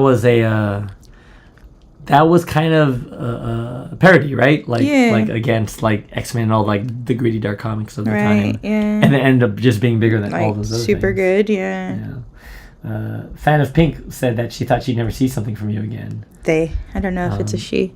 They. Oh, thank you. Yeah, I know. It's been a long time, probably. Especially if you've just been following my YouTube channel and you just randomly saw this, you have no idea what this is for. Just so you know, I have started a Patreon where I am doing a monthly sticker club, and that is what we're doing today. Designing the sticker that will be sent out to people this month, which is February. And the theme is ACUTE, as voted by the patrons, yeah. Yeah. I do feel at some point you have to put the little ACUTE mark, mathematical ACUTE mark, so that your patrons that don't watch, they're like, oh wait, was it ACUTE or was it pizza? Oh, well. At some point. But they are triangles. So. Well, they are triangles, that's the joke, right? Yeah. It doesn't have to be so on the nose. Yeah, fair. Well, you're the artist, and I defer to your wonderful opinion. It's just Red Rovers. And US says they have a whole living room loaded with Transformers and giant robots. Do you have do you have new Transformers and old Transformers? Like the old metal ones? Yeah, that make that sound? Yeah, that's my impression of a Transformer. I'm pretty good at it. Yeah, it's pretty good. It also sounds like a Krabby. The Pokemon, which you don't know. Yeah, it's true. I don't know Pokemon. Don't out me. Did you just out me as a person that doesn't know Pokemon? I did. You're not an anti, but you're non-Pokemoner. Yeah, I don't know. Somehow you grew up in the 90s and did not acquire a Pokemon taste. I played a bit of the card game, but that's because I was a card game fan rather than a Pokemon. You're like, this is just shitty Magic. And you played Magic instead? Well, technically, I thought both games were shittier compared to Legend of the Five Rings at the time. My premier game. That didn't pan out very well, did it? Oh no, it's still a solid game. Well, we don't need to get into the history of the 5 rings right now. Not right now. That's not my stream. It's your stream. Yeah, you start your own stream where you talk about about the great card game wars of 1995. I mean, maybe you'll get some followers. You never know. No, I'm alright. Yeah, so Mert does talk about Hasbro. So the thing, so we're talking about how toy quality is lower or less than previous years, and there's some, there's something to be said there financially. Like if Hasbro's been in the news lately because they're trying to capitalize on like Magic the Gathering and Dungeons and Dragons as their main properties, which are not toys, right? Because they have to lean on that because toy sales are probably like low and they're just not producing the numbers that they used to. It's because we're all not being force-fed commercials and TV shows about toys, I guess. Yeah, where's the nostalgia for old? It's diverse now. Maybe that's just the channel. Just is that a thing? Just making toy commercials and kids will just watch them on repeat. I mean, toy commercials now are like people who open up toys, right? Sure, and I guess it's just a shift in like attention, right? Yeah. It's like, where do people see stuff nowadays? I'm really amazed that you're able to like talk while like drawing. I don't know how you do it. Really? I don't know. It's just kind of autopilot at this point. It's taken me many, many years to get to this level of proficiency with my Apple Pencil. But here we are. I just kind of, just herping the derp and chewing the chat. No, that's pretty impressive. Thanks. Like, I don't know. I guess, I don't know if I could, like, write or play music at the same time. Well, it's kind of different, though, too, right? Like, I don't really have to, like, think, per se, when I draw. I'm just kind of intuiting. Yeah, fair. It's like a different channel. Yeah. I mean, I can't write and talk at the same time. That'd be kind of crazy. If you could do that, you'd be a crazy person. Yeah, sure. I should probably try to develop some sort of... Don't do that. Personality disorder or schizophrenia. Please don't do that. Okay, I'll try not to. Yeah, I mean, do your best not to. I'm not gonna fault you if you do, but like, I don't know if it's a good goal. You said Mert says he feels like nostalgia is a bit dangerous lately. It's a good point. We're kind of stuck in this like cycle of nostalgia, which kind of lends itself to us not making new stuff as much. Yeah, I wonder if the internet is partially blamed for that too, where everything's like current at once. Like sometimes I'll go to like YouTube channel like chats for like old bands, for example, and then they'll see kids saying like, "Yeah, I'm 13, I'm listening to this now," and so on, which is very cool. Yeah.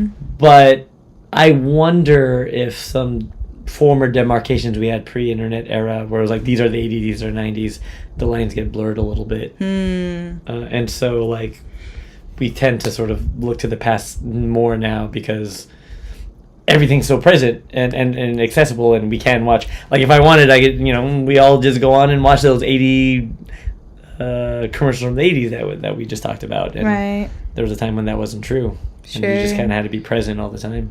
It's true. And I think a big problem is like, if it was good once, it's going to be always good. So no matter like what age you are when you find it or what generation, people are going to be captivated by it. Yeah, the musicians of today are competing against Queen. Everyone. Everyone in all of history, because everything is accessible now. Yeah. But at the same time, like, there's something to be said for being present. Like, I think we do recognize when things are sort of present and now too. Fresh, yeah. Yeah, which is why influencers and so on are a thing, right? Like people could just talk about something in the present, and then we sort of latch onto it and build communities around it. So, yeah. I don't know. Yeah, I think there's something there where nostalgia is a dangerous drug. I mean, you gotta be careful with, but it's also a font of great inspiration. So. Sure. Who knows? Look at that acute leg. Look at that. A little boop. I like that. I might go through and do some of those in the post. We'll see. We'll see how I feel. Got some acute shoelaces there. I see what you're doing there. Yeah, there's all kinds of triangles. It should be a game. Like, go through and count how many actual angles, like triangles, there are. Oh, like a I Spy. Yeah. But the Mr. God did make the point that Teenage Mutant Ninja Turtles was a parody of like Daredevil comics. Oh. And the enemies of Daredevil was the Hand Turtles were the foot? Oh, yeah. No, really? Yeah, the same moves that made the Turtles blinded Daredevil. Oh, yeah. shoot. Yeah. I didn't know that. It's true. Actually, like, I was kind of young when Ninja Turtles was new. Mm-hmm. So I feel like I wasn't so immersed in, like, the actual, like, production knowledge and stuff. So are you aware or unaware of the train wreck that was the Ninja Turtles musical? I think I've heard of it. I've never seen it. At Peak Ninja Turtles, they had a whole stage play with people with suits singing Ninja Turtles songs. What did Ninja Turtles sing about? Coming out of my shell. I'm coming out of my shell. That's so stupid. The thing of the songs like that, yeah. And pizza time. And you know, it was a musical, so they were like these.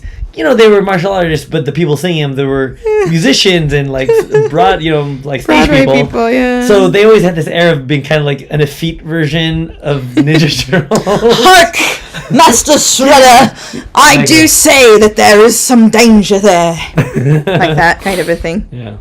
No, I'm just asking the rock band. No, like there was an actual stage musical of the Ninja Turtles. I guess maybe it was rock style. I'm not sure if that's what if you're referring to that as well. But no, it was like the thing that kids went to, like a stage musical meant for children. Yeah, so Mr. God, the VHS. What was it called? Mr. God, was it called Coming Out of My Shell? Is that what the musical was called? My shell. Coming Out of My Shell. That's the only song I remember. Wow. And I did not have it. I desperately wanted to watch it. Well, maybe we can get a rip. If you can find that VHS, I'm sure it's online somewhere. Yeah. We should do a movie. Oh shit! Skipping Stones. Thank you. Skipping Stones. It was like a really shitty version of like a Guns N' Roses song. Skipping Stones. It was like Master Splinter's version of November Rain. Skipping Stones. That's what that song was. Oh, that's amazing. We have to watch that sometime. Should have like a viewing party. Oh man, who would? Yeah, I guess it would just be us and Mert. Watching. You don't know. There could be a hidden market for Ninja Turtles the musical. Yeah, sure. No, there should be a revival. Could do one in Japan. Oh, sure. In Japanese, yeah, I just tell them, oh no, this is popular. This was like big in America. Yeah, super big. Yeah. Like they have cats here. Just be really serious about it. They're doing a Japanese version of the Cats. I still want to know how this Japanese version of Dreamgirls plays out. There is, yeah. So yeah, we went out to lunch and there was a poster for Japanese Dreamgirls. And if you're not familiar with Dreamgirls, it's a story about like a historical biopic, or like not biopic, but like a historical, like, what's the right word? Goes through different time periods. It's like a review musical of like black music throughout like American history. Yeah. So it's kind of funky to have an all Japanese cast. Yeah, it's just like all Japanese people playing black people. Black people. So we're not sure how to feel about it. Who are like definitely modeled after actual black people, like like Diana Ross and like all these like. Oh man, maybe the play will have like young Japanese black Michael Jackson. Yeah, because that's a part, like, maybe that's a thing. Interesting. Oh, so they did have that in the movie, right? Yeah. What was the song? You and me. I forget how it goes. You and me and you. Going to school. And so, like, chotto chigao, like, not quite right. Oh, 1 plus 1 and 1 makes 2. Yeah, something like that. Yeah. Oh, God, I hope that's it. Okay, now we gotta watch this musical to see if there's Japanese Michael Jackson. Yeah, I gotta see how they. Girl meets boy, boy meets That's girl. Boy meets boy. Something. Yeah, it's stupid. Boy meets boy meets girl, girl meets boy. Something.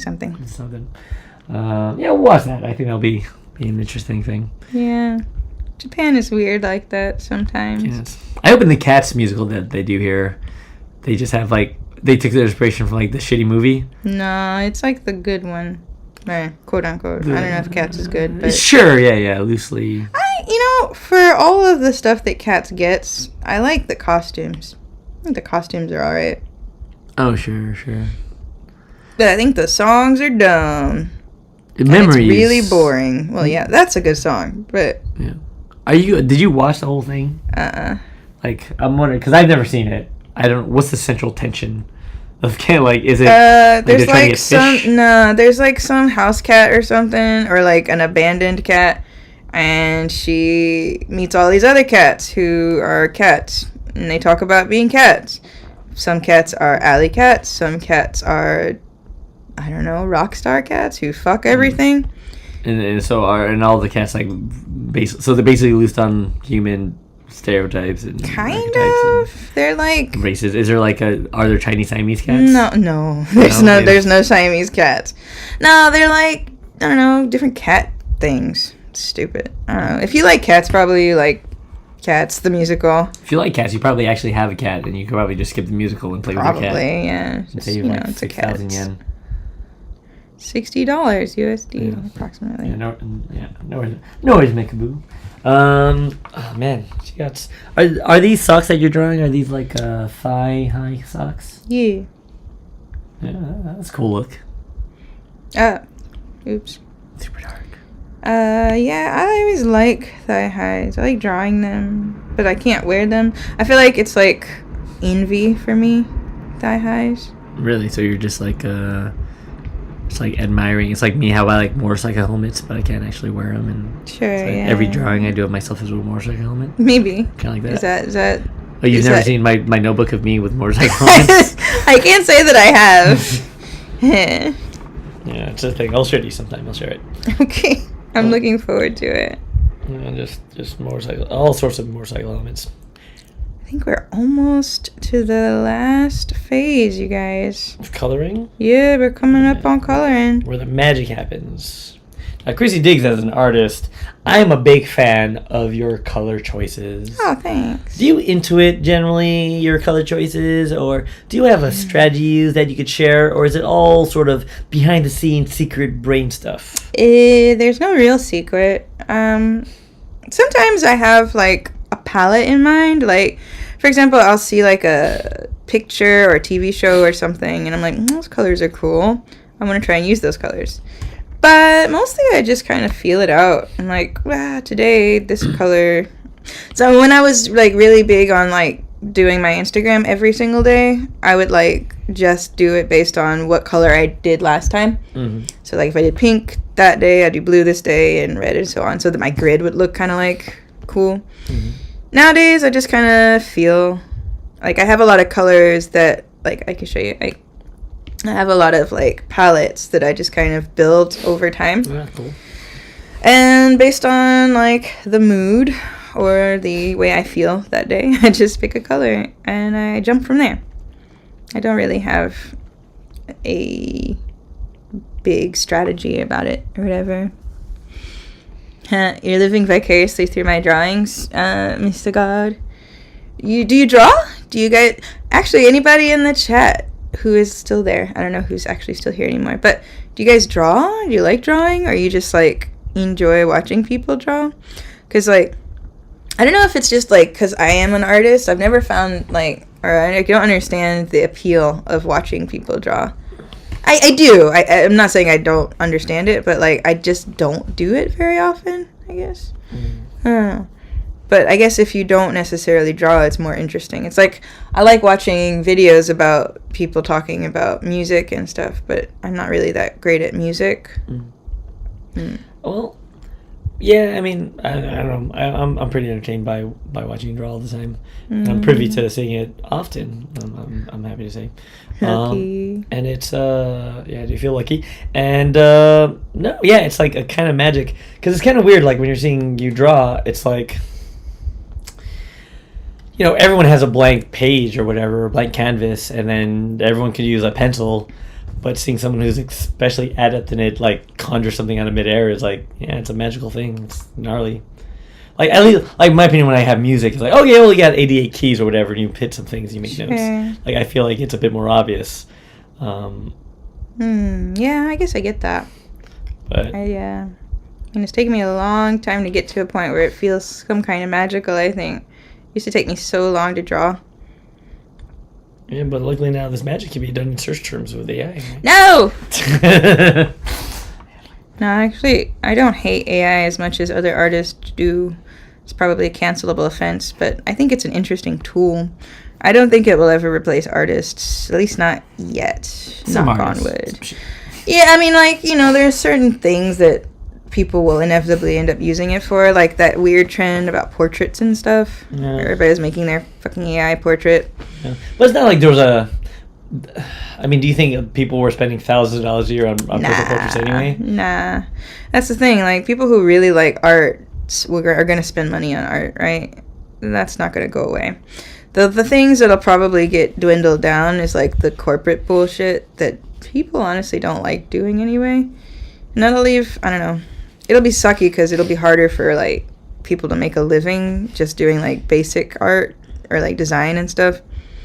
Mm. But, you know, maybe we can learn how to come to a world where we don't have to do that stuff for people anymore, you know? Well, I do hope, too, that, I don't know, I mean, it's still, like, a new industry, but if they could figure out... Because basically it's just scraping from data, right? And then taking from other artists. Sure. So, I don't know, maybe if there's a way to sort of reverse engineer an image or to get that source and, like, pay royalties to the guy they steal from. Yeah. That'd be awesome, but, yeah. Yeah, if they can figure out a way to, like, monetize... Give a percentage to the people you steal. Yeah, then I'm like, okay, whatever. You can use my art, but I want to cut. Sure. Yeah, so Mert says that they're more of a motion graphics kind of guy. Oh, cool. Down to watch anything. It's like the person is nice. Cool. Yeah, and Chrissy is very nice. She's one of the nicest people Nah, I'm mean. I've ever met. So mean. No, you're quite nice. I spit on orphans. That's how I did see that once. It was alarming. You had it coming. Yeah, but that Stepped on my shoes. Yeah, and then he was like, "Excuse me, sir, can I put..." In Japanese, of course. Sumimasen. And then she was like, "I know what you're saying," and then she like, Just kidding. I would never do that. And she was like, "Oh," and then she knew she fucked up, and then "Oh no, I was just trying to clean your cheek." Yeah. Your cheek wasn't even that dirty. You got a little schmutz there. No. So, No. Anyway. Just kidding. I don't hurt orphans. Love orphans. Yeah, Tigger's coming in every 10 to 15 minutes, and then I don't think you'd watch purely watch someone draw. Sure. I get that. Yeah.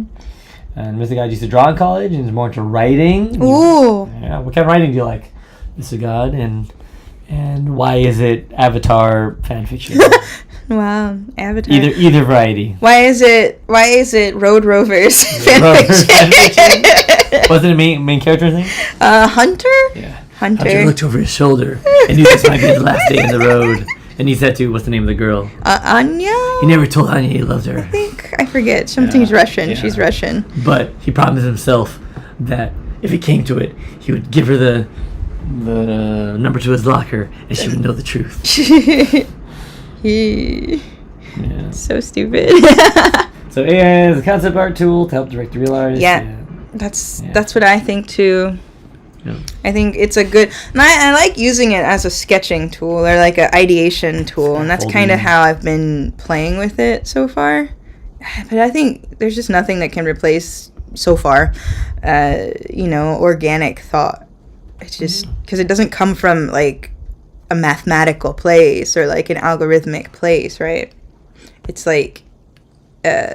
what's the word? It is instantaneous.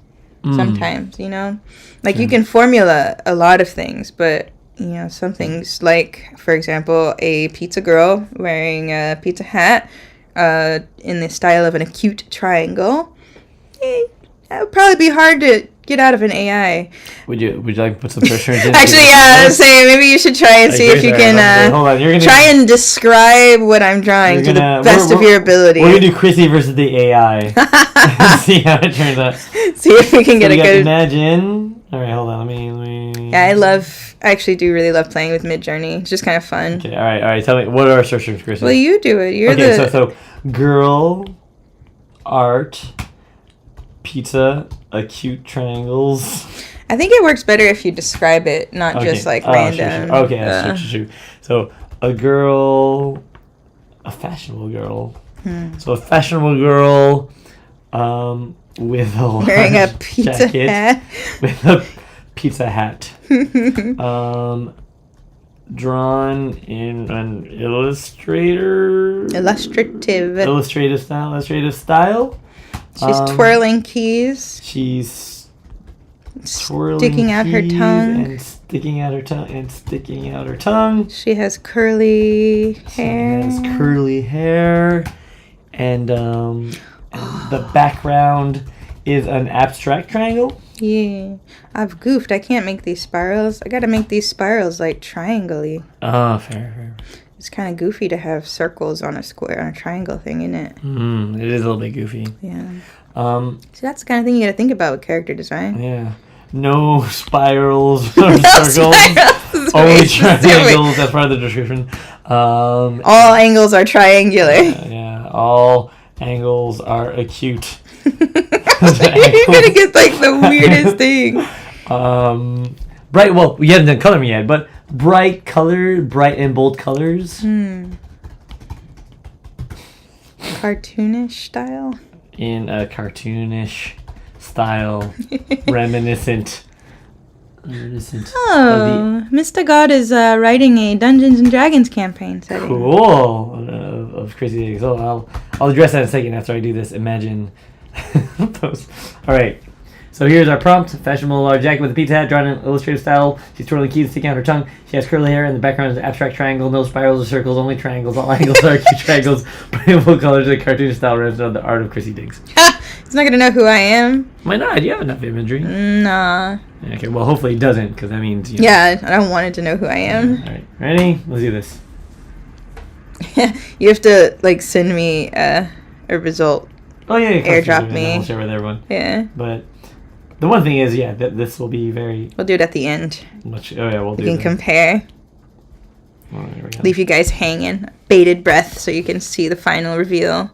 You can decide which one is better. Yeah. But I am going to choose the Well, yeah, you can curate it. That's fair. But it's going to be goofy. Or it's going to be awesome. Are you mad? I'll be mad if it's better than mine. I'll be so sad. That's not being mad that a car beat you in a race. It's like, eh. Thank you, Matcha Boo. I like your name. I like Matcha and Boo. Or sorry, it's Mecca, not Matcha. I need new glasses. I was talking about this today, actually. I need to buy new glasses. Oh, yeah. I mean, and new glasses, too. My prescription is... You're writing your own Dungeons & Dragons campaign setting and currently playing your own first novel.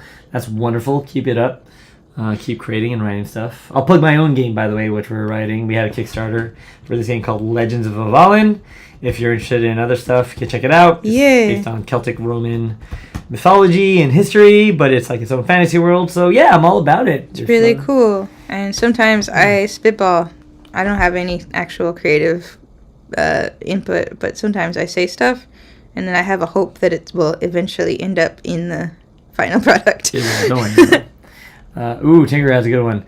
If she keeps being a triangle, someday she'll become a do-angle. What's that? She will be a triangle. Ah! Yeah. Now, the thing about do-angle, you could read it. I could have easily read it as dongle. Do-angle? But it was do-angle. Yeah. But Mr. God, feel free to tell us. Give us your elevator pitch about your world. We love worlds. We talk about worlds and world building. So if you want to pitch your world concept, feel free. As long as it's family friendly. Sometimes like in a world. Dominatrix song. Dominatrix. The world. Sex dungeon world. Sex Dungeons and Dragons. Sex Dungeons. Ooh, Sex Dungeons and Dragons. That probably exists, right? It must be. Surely. Sex Dungeons and Drag Queens. No? Nah. No? Okay, anyway. Hold on. Love drag queens. Well. No, I don't mean it just, Okay. No. Yeah, maybe. Sex Dungeons and Drag Queens. Sure, why not? I like yours better, but we're going to keep going with it. Oh, no. It's kind of... That's interesting. Yeah. I like how they made her black. Does it know my art? It knows that you draw, that you're pretty curly hair. Did you say curly hair? I did. Oh, okay. No, maybe that's not what's going. That's wild. All right, well, I'm going to keep ideating on this. Dude, one thing I gotta say, streaming has become so much easier than it was when I used to try and do streaming stuff.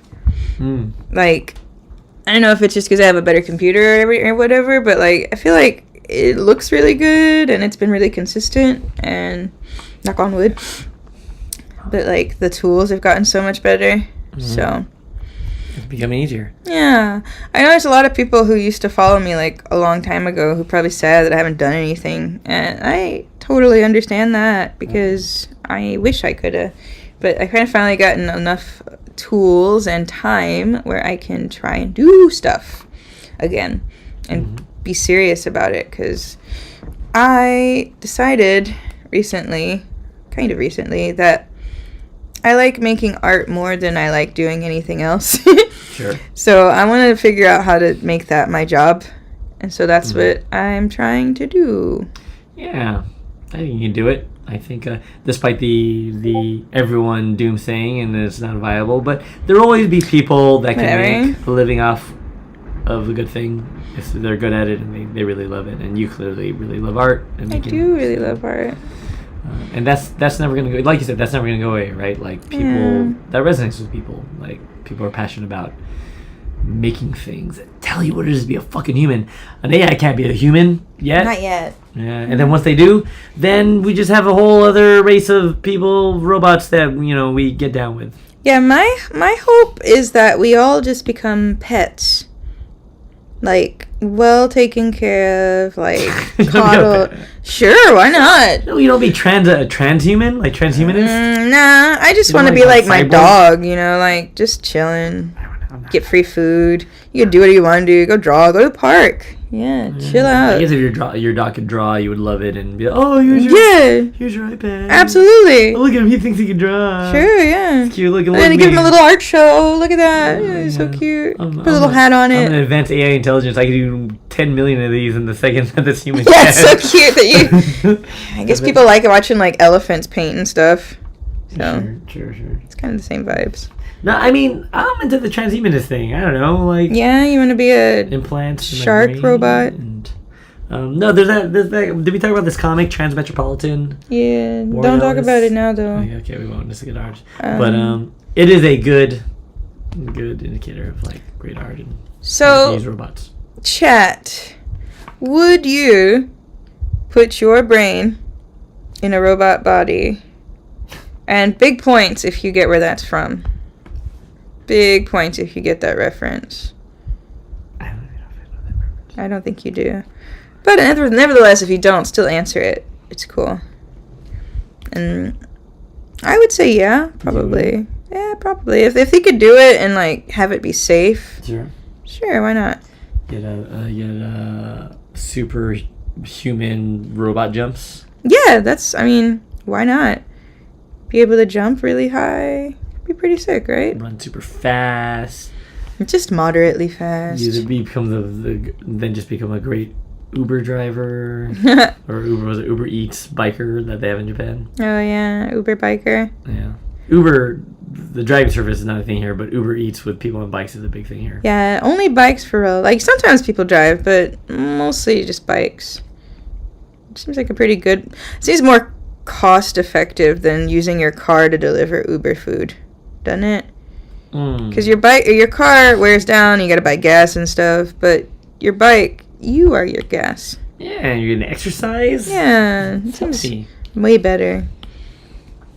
Well, you would not. Is that a nope? You would not put your brain in a robot body. Is that what you're saying, Mechaboo? Yeah. Tinker would. Tinker would. Makes sense. Tinkerer would. Being a tinkerer. That is true. Okay, so Tinker, what kind of robot body would you put your brain into?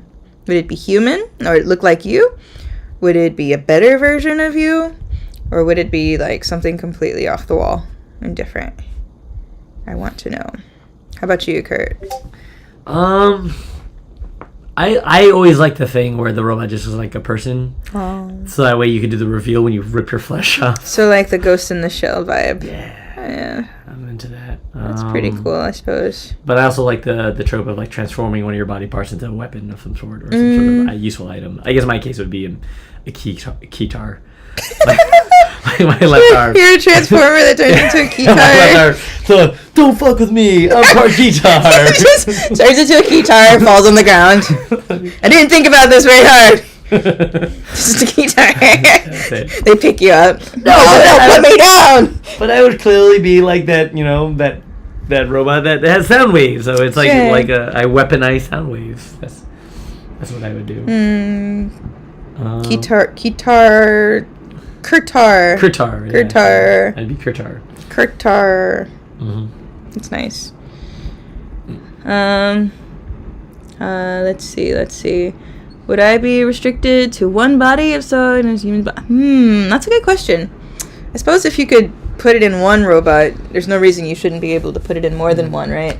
Well, but they're making the point that if you have access to other bodies, then you can do anything, right? Like it doesn't matter. So I guess for the purposes of the question, just you could only have one. Yeah. For the purposes of for the nature of the thesis. The thesis being that my robot would be a guitar, but with a guitar. If I was gonna have a robot body, I would want the ability to fly at the very least. I think that would be important for me. That's where you sign on the dotted line. Yeah, and like, can it fly? Oh, it's really small, and I wonder if you were in a robot body that flew, would it give you the same kind of pleasure though? Like maybe not. Like, isn't part of the pleasure of like flying as a human, hypothetically, like feeling the wintry hair in your body? Well, I just have robot hair and AI simulated feelings. Yeah, I suppose so. I don't know. Hit a bunch of birds.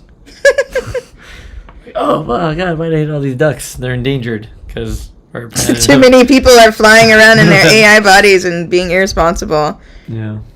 It's like those horrible scooters. Segways? No. You moved away from America, but before this happened. But there was like this weird phenomenon, like bird scooters. They're like those little electric scooters, and there's a company called Bird, and they just put them in cities. They just show up and they just put them in downtown areas, and they're like these electric scooters, and people would like ride on them and just like dump them places all the time, and they die and stuff, and like it's a real big problem in like cities where like you guys can't do that. I see. Yeah, I guess. Maybe I saw something like that when I visited back home 3 or 4 years ago. Probably. I know what it was because you're right. I just saw these like green scooters. Like yeah. And then so like the thing is like they're kind of super dangerous and people fall on them all the time. Sure. The one time I used one, I like ran into a pothole like right away and almost bit it. But yeah, you seem to have a lot of those stories of almost eating it on some sort of 2-wheeled vehicle. Yeah, because I'm clumsy and I am risk. You're a risk magnet. Yeah, because I try stuff, for better, for worse. That's good. That's admirable. All right. Like trying a Pizza Hut. I think I tried triangle eyes. That was a try. I like that.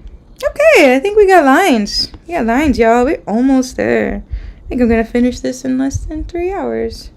Yeah. That was my goal. It's pretty. It's cute. Pretty cute. Pretty cute. Pretty acute. Pretty acute. Pretty acute. Now, Mr. God says that they'd be a Gundam. A Gundam. But I mean, they're like to be stuck in a Johnny 5 type robot. Remember Johnny 5? But wait a minute. Circuit? Gundams aren't really robots, Tisho. Gundams are like mecha. I mean, the robot's by the definition of a robot being an anthropomorphic machine. Yeah, but like, I don't know. In my head, a robot has to be like autonomous, right? So like, okay, so they're saying if they could pilot, they wouldn't put. So Mrs. God wouldn't put their consciousness or their fleshy brain in. I see. No, they would put their fleshy brain in it, but their consciousness they're okay with. And then, no, I guess you could be a Gundam and pilot it with your brain. Like if you put your consciousness in a Gundam. Yeah, I guess so. You just be the computer of the Gundam. Yeah. But Johnny 5 is a deep cut. I don't know if people know that nowadays. I don't know Johnny 5. Yeah, I'm Johnny 5. I'm alive. It had a white guy playing an Indian dude, and for years most people thought he was Indian. Yeah, thought he was Indian. I didn't know he was. Wasn't that like there was like an actor who was like famous for that? You know that like those like commercials where they have the Native American guy and he like cries or whatever. Yeah. It turns out that guy's not Native American. He's like Italian.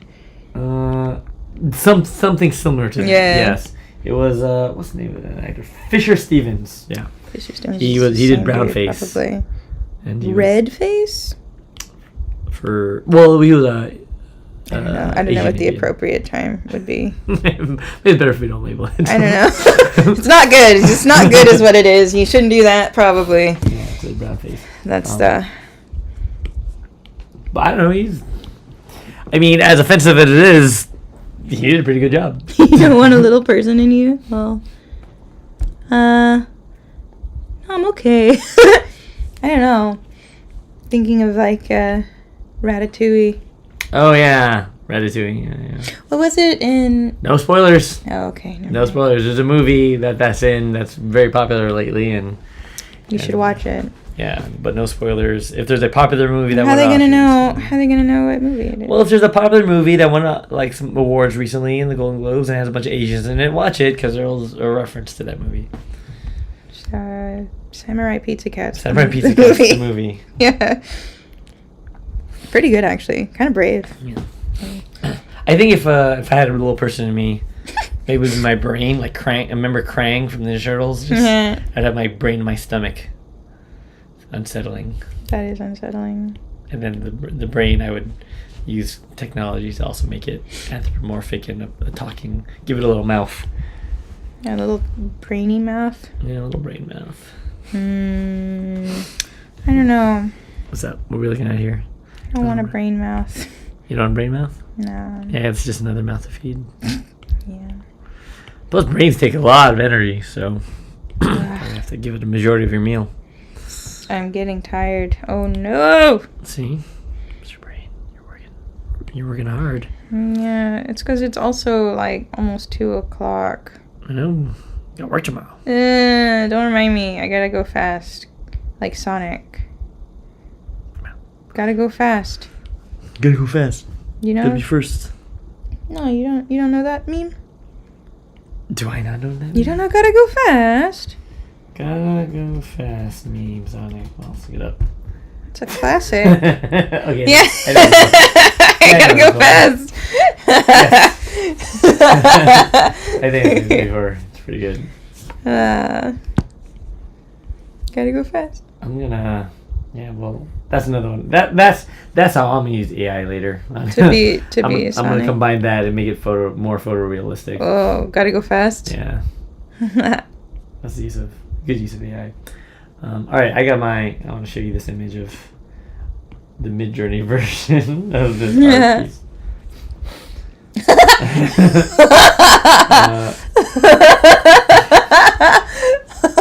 Not bad. It's definitely art adjacent. There's oh man, what's going on with this? What is that? She's like an Iron Man thing.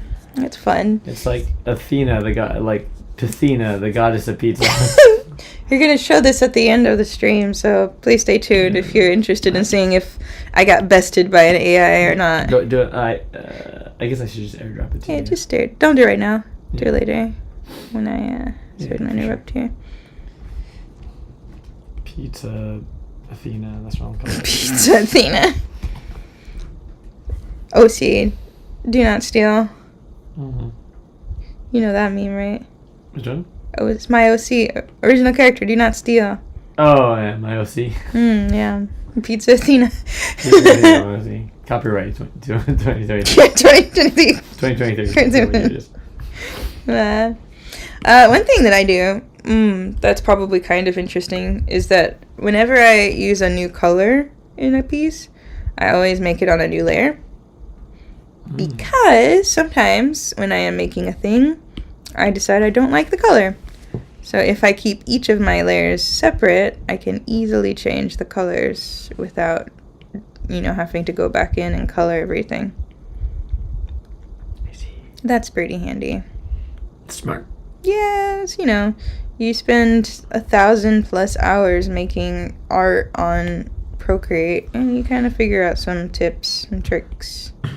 Especially because I used to have an older iPad, and I had a lot of a layer limitation because of the processing power. So I had to be creative with how I like used my layers and stuff. So I like this color choice for the jacket. Yeah. Reminds you of Pizza. Reminds me of Jubilee. Oh yeah. Yeah, it's cool. Good choice. Because it's yellow. Yeah, and very iconic. I just like yellow. Yeah, I used to work for a company where all I could use was yellow because it was like the brand. Sure. And I used to hate that. Yeah. Was your company the Yellow Pages? Sure. Let's say that. Pages, Yeah. it was a company that went out of business, so it's called the Yellow Pages. Yeah, it is true. But now that I have no restrictions on, using yellow and stuff, I kind of like it. Actually, I think I liked it before I worked there. But now that I'm not forced to use it, I like using it a lot. Because, yellow is like a solid color. Yeah, it's one of the main colors. That is true. But this color yellow, though, do you, because, there is, like, a name for every, there can be a name for every, like, shade. Sure. Right? This yellow? Yeah. What is this called? So it's like Lunchables yellow to me. This is KRISSY DIGGS yellow. KRISSY DIGGS yellow? Yeah. Okay. I'm just going to say all of my colors that I use are mine. Oh, just because that's what Pantone does, and if they can do it, I can do it. Copyright 2023. Copyright 2023. This is KRISSY DIGGS yellow. The best yellow. Sure. What's your favorite color? Everybody? Anybody? You? What's your favorite color, Kurt? I often have playing the blue black space. Recently. Oh, because you're a nerd. Yeah, I'm a nerd. I don't know, it's a hard question. Recently, I fucks with pink. Pink is a bop. I'm wearing pink right now. You are. Well, it's a work shirt, but nevertheless. Yeah, but I do like it. Because not a lot of guys wear pink. Yeah, because people are too afraid to wear colors that they like. Yeah, but it can be kind of jarring, I guess, on a dude sometimes, I think, for some people. So maybe that's why I like it. Pink used to be a masculine color. Yeah. Once upon a time. And then they just decided for marketing purposes that, nope, pink's a girl's color Pink's girls now. You can't like it because you're a boy. So silly. Very silly. Well, Mecha Boo likes blue. It rhymes. Mecha Boo blue. Mecha Boo blue. I will make a color just for you, Mecha Boo. And then teal. Mythica likes teal. Ooh. You got a lot of blue boys and girls in the chat. I don't know what genders people are, but I call everyone boy. So. Yeah. I call everyone partner. Partner. With a soft D. Partner. Partner. Partner. Partner. Partner. Does anyone say that like that? Hey, partner. Hey, partner. Well, howdy, partner. Howdy, partners. That's uncomfortable. Yeah, strong colors. Crap. I'm very tired, but I gotta finish. I'm here. I'm supporting you. Help, everyone. I'm here. You have to do the chant.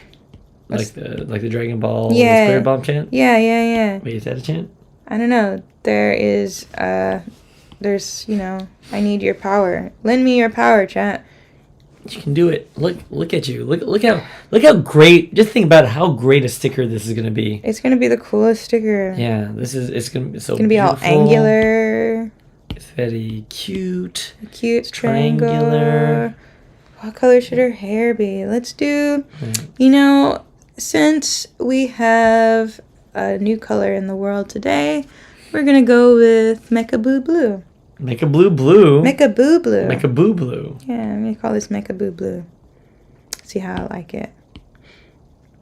And then if I don't like it, we'll change Mecha Boo Blue to a different kind of Mecha Boo Blue. Ooh, that's a nice shade of blue. Yeah, it's Mecha Boo Blue. Yeah, it's kind of tealish. No, it's not. Teal has more green in it, right? Yeah. No, this is Mecha Boo Blue. I like that. Oh, that's pretty cool. Put it on a crayon. That'd be fun. Just make your own set of crayons. You can do that, yeah. You can order them from Crayola. Ooh, of course that's the thing. I didn't know that was a thing, but of course it's a thing. Yeah, I only know that because Crayola is like headquartered in my hometown. That's true. Yeah. Do you openly say what your hometown is? Yeah, it's Kansas City. Kansas City. Nothing is there except for Crayola and Hallmark. Yeah. And barbecue and the Chiefs, which I don't care about sports, so please don't ask me what I think about it.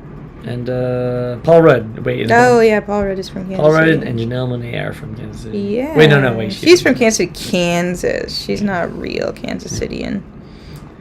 Now, Tinkerer says green was their entire palette for a while, but they chilled at it because it was also their ex's favorite, so they had to branch out.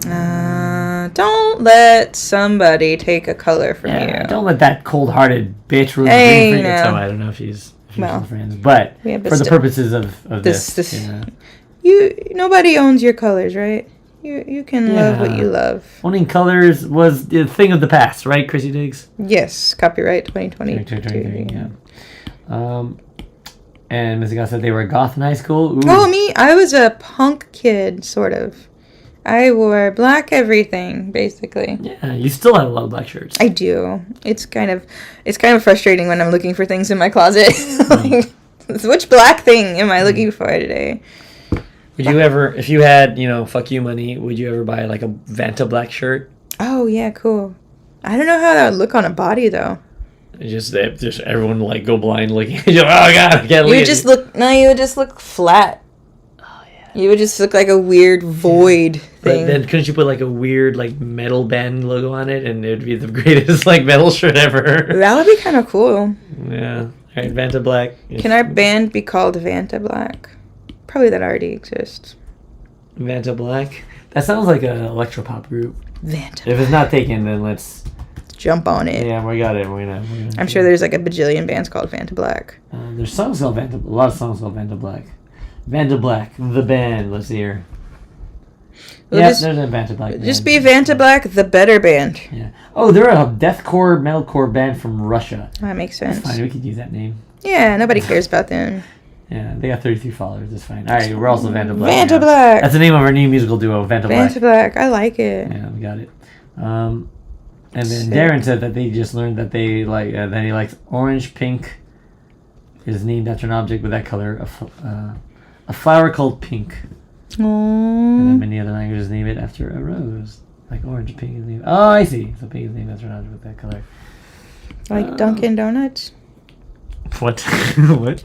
Dunkin' Donuts. It's orange and pink. No, I'm saying like orange. Pink was named after a thing, so orange is named after orange. And pink is named after a flower called pink. Oh, really? I didn't know that. And then many other languages name it after a rose. Wait, what? So there's a flower called pink in a flower? I want to look it up. Learning so much today. Genus Dianthus. Just pink. Yeah, it's a genus of approximately 300 species with several flowering plants in the pink family. Caryophyllaceae.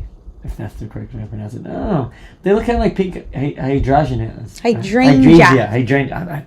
I'm very terrible at reading. They don't look like hydrangea. Like pink ones? No? Or am I thinking of carnations? Maybe. I know jack shit about flowers. Not hydrangea. I clearly don't know. Hydrangeas are the ones that look like a ball. That you see in like rainy season time. Oh, yeah, you're right. I like hydrangea. Oh, that's kind of, look at that. No, that's kind of... No. Yeah, okay, fine. Okay, fine, you win. No, there's no winners or losers here. Just facts. I did not know that about pink, though. Yeah, thank you, Darren. Yeah, thanks. Etymology nerd. I have learned a new thing. I love it when I learn something new. Yeah, cool. Especially related to color, which is your province. Ooh, I like that. I like that blue and the old... are those complementary colors? Complementary colors. Ooh, she has the old blue and pink and a terrified pizza on her sleeve. It's not terrified. No, it's not. Or surprised. It's not surprised. It's just a pizza. It's cute. It's got a cute face. It's got ooh. It's got a ooh face. Yeah. Ooh. Oh, it has a ooh face. Sure. Oh. Yeah, she's wearing a pizza on her sleeve instead of her heart. Get it instead of a heart. Valentine's Day, February. She wears her slice on her sleeve. Oh, yeah, that's right. Valentine's Day. I forgot about that. I haven't thought about Valentine's Day in so long. Yeah. She got that pink tongue. It's not pink. What color is that? Red. Oh, right. Got a red tongue. I mean, I guess it's kind of a pink. But in my world, it's KRISSY red. So is her tongue the same color as the pepperoni slices? Yeah. Tight. I like to use not a lot of colors. So if there's something kind of adjacent to that color, then we just go with that. Yeah, so you conserve your color energy. Yeah. It's like a balancing game. I don't like using too many colors. Mm-hmm. Not that I can't use a lot of colors, but I think it's kind of fun to limit yourself. Sure. Restriction breed creativity. Plus, it just makes it more interesting, in my opinion. It's just kind of like, yeah, you could have every color, but what if you only had like 4? Yeah. I think, there's a certain parallel to writing, too, where, like, just using a shit ton of words or whatever. I mean, you obviously use a lot of words, but you don't have to go to the thesaurus to say the right thing, right? You can say he said, she said, and that's okay. You can rely on the classics and repeat your resources. Yeah. No, that's good. Yeah. I like the bands on her stockings. That's a good choice. Yeah. Thank you. That's 146. I'm gonna finish this by 2. That's my burning goal. that 146 oil. I'm so sorry to keep you up. That's all good. Just keep doing it. I'm just gonna try and get this done by 2. That's my goal. I think I can do it. Can I do it, chat? Do you think it's possible? I think you can do it. You can do anything if you put your mind to it and are okay with becoming sleep deprived. It's kind of my life already. Who needs sleep? I mean, people in general. Nah, I'm a robot, so. Yeah, well. Yeah. For a little bit more until you become sleep deprived. Yeah. And fall apart at the seams. But it's worth it. Look at this. Oh, we're nice. Almost there. Oh, pardon me. Can't wait to see this sticker. It's gonna be pretty good. I can't decide if I want to do a holographic sticker or if I should save the holographic stickers for like special occasions, because the first month was holographic. So maybe I shouldn't do them every time holographic. You know what I'm saying? Yeah, I don't know. I don't know. What do you guys think? Should I keep holographic stickers special? Although I feel like asking the people who are involved in Sticker Club, they're biased, so. I mean, the holographs are cool. I just don't want to oversaturate. Yeah, make them not. They are kind of special. Yeah. Because if they're always like holographic, then it's not as cool, right? Yeah. I don't know. Because of your. And like maybe sometimes I won't tell you if they're going to be holographic or not. And so then when you get it, you're like, oh snap, it's holographic. Wouldn't that be cool? It would be cool. I think. I mean, the imagery is strong enough that, like, regardless holographic or not, like, it'll be a cool looking sticker. So. I hope so. Your friend Showa says, been a while. Oh, hello, Showa. From when do you know me? Are you from my YouTube days or my Instagram days? I have a lot of like platforms these days, so. Eras. Either way, welcome. Good to see you. Glad you stopped by. Hope you are not bored.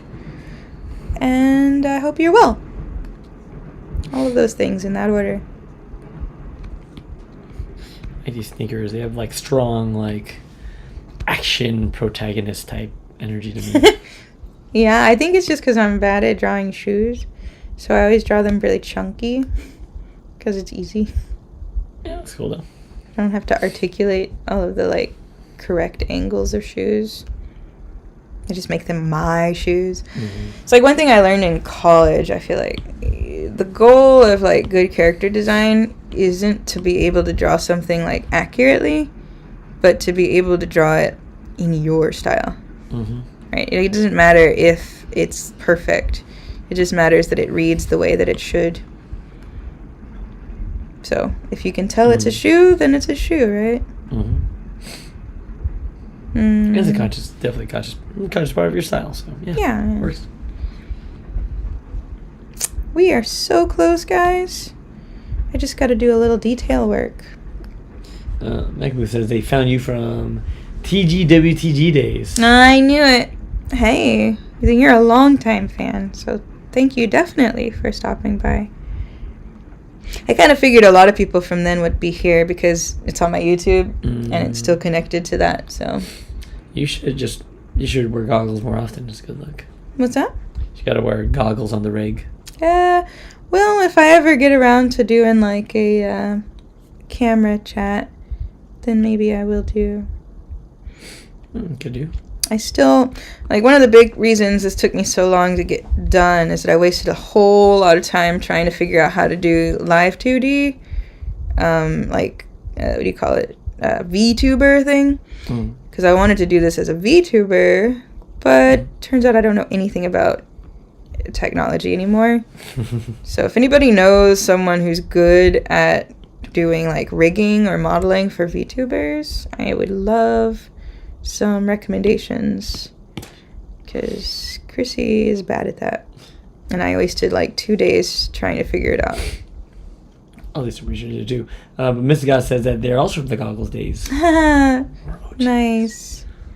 I am so flattered that you guys still think me relevant enough to pay attention to me, so thank you. I mean, in your defense, when was the last time you did a thing on your channel? Yeah. I mean, obviously, being on my YouTube just automatically it brought a lot of people in, I think. So, but I'm happy. I'm glad you guys still, nevertheless, decided to stop by. Thank you. Yeah, goggles could be a throwback. Yeah, they could be a good background asset. Yeah, I mean, I still have goggles. I still have a pair. I have those like cool ones, the like radial, like goofy ones. Do you know the ones? I wore them for the Spider-Man thing that we did. Oh, yeah, I remember. They're really hard to see out of and kind of a hazard, so they are definitely not for visual. You just drink my tea? Because I ran out of tea. You drank my tea! It's mine! And I was dying. I'm sorry, you can drink my tea, it's fine. Alright, y'all, we're getting real close to the finish line here. Now, we gotta do a little detail work, which is my favorite part. Oof, nice. Well, not yet. Not nice yet. This is gonna be a different color. Triangles. But I'm trying to think of where I want to put my sticker on. What if you're gonna get the sticker in the sticker club? What do you want to put your sticker on? What would you put the sticker on? If that's an okay question to ask. That's a good question. Yeah, what kind of things do you generally like to stick your stickers to? Yeah. And where will you stick the sticker? I have a protractor I'm going to put this on.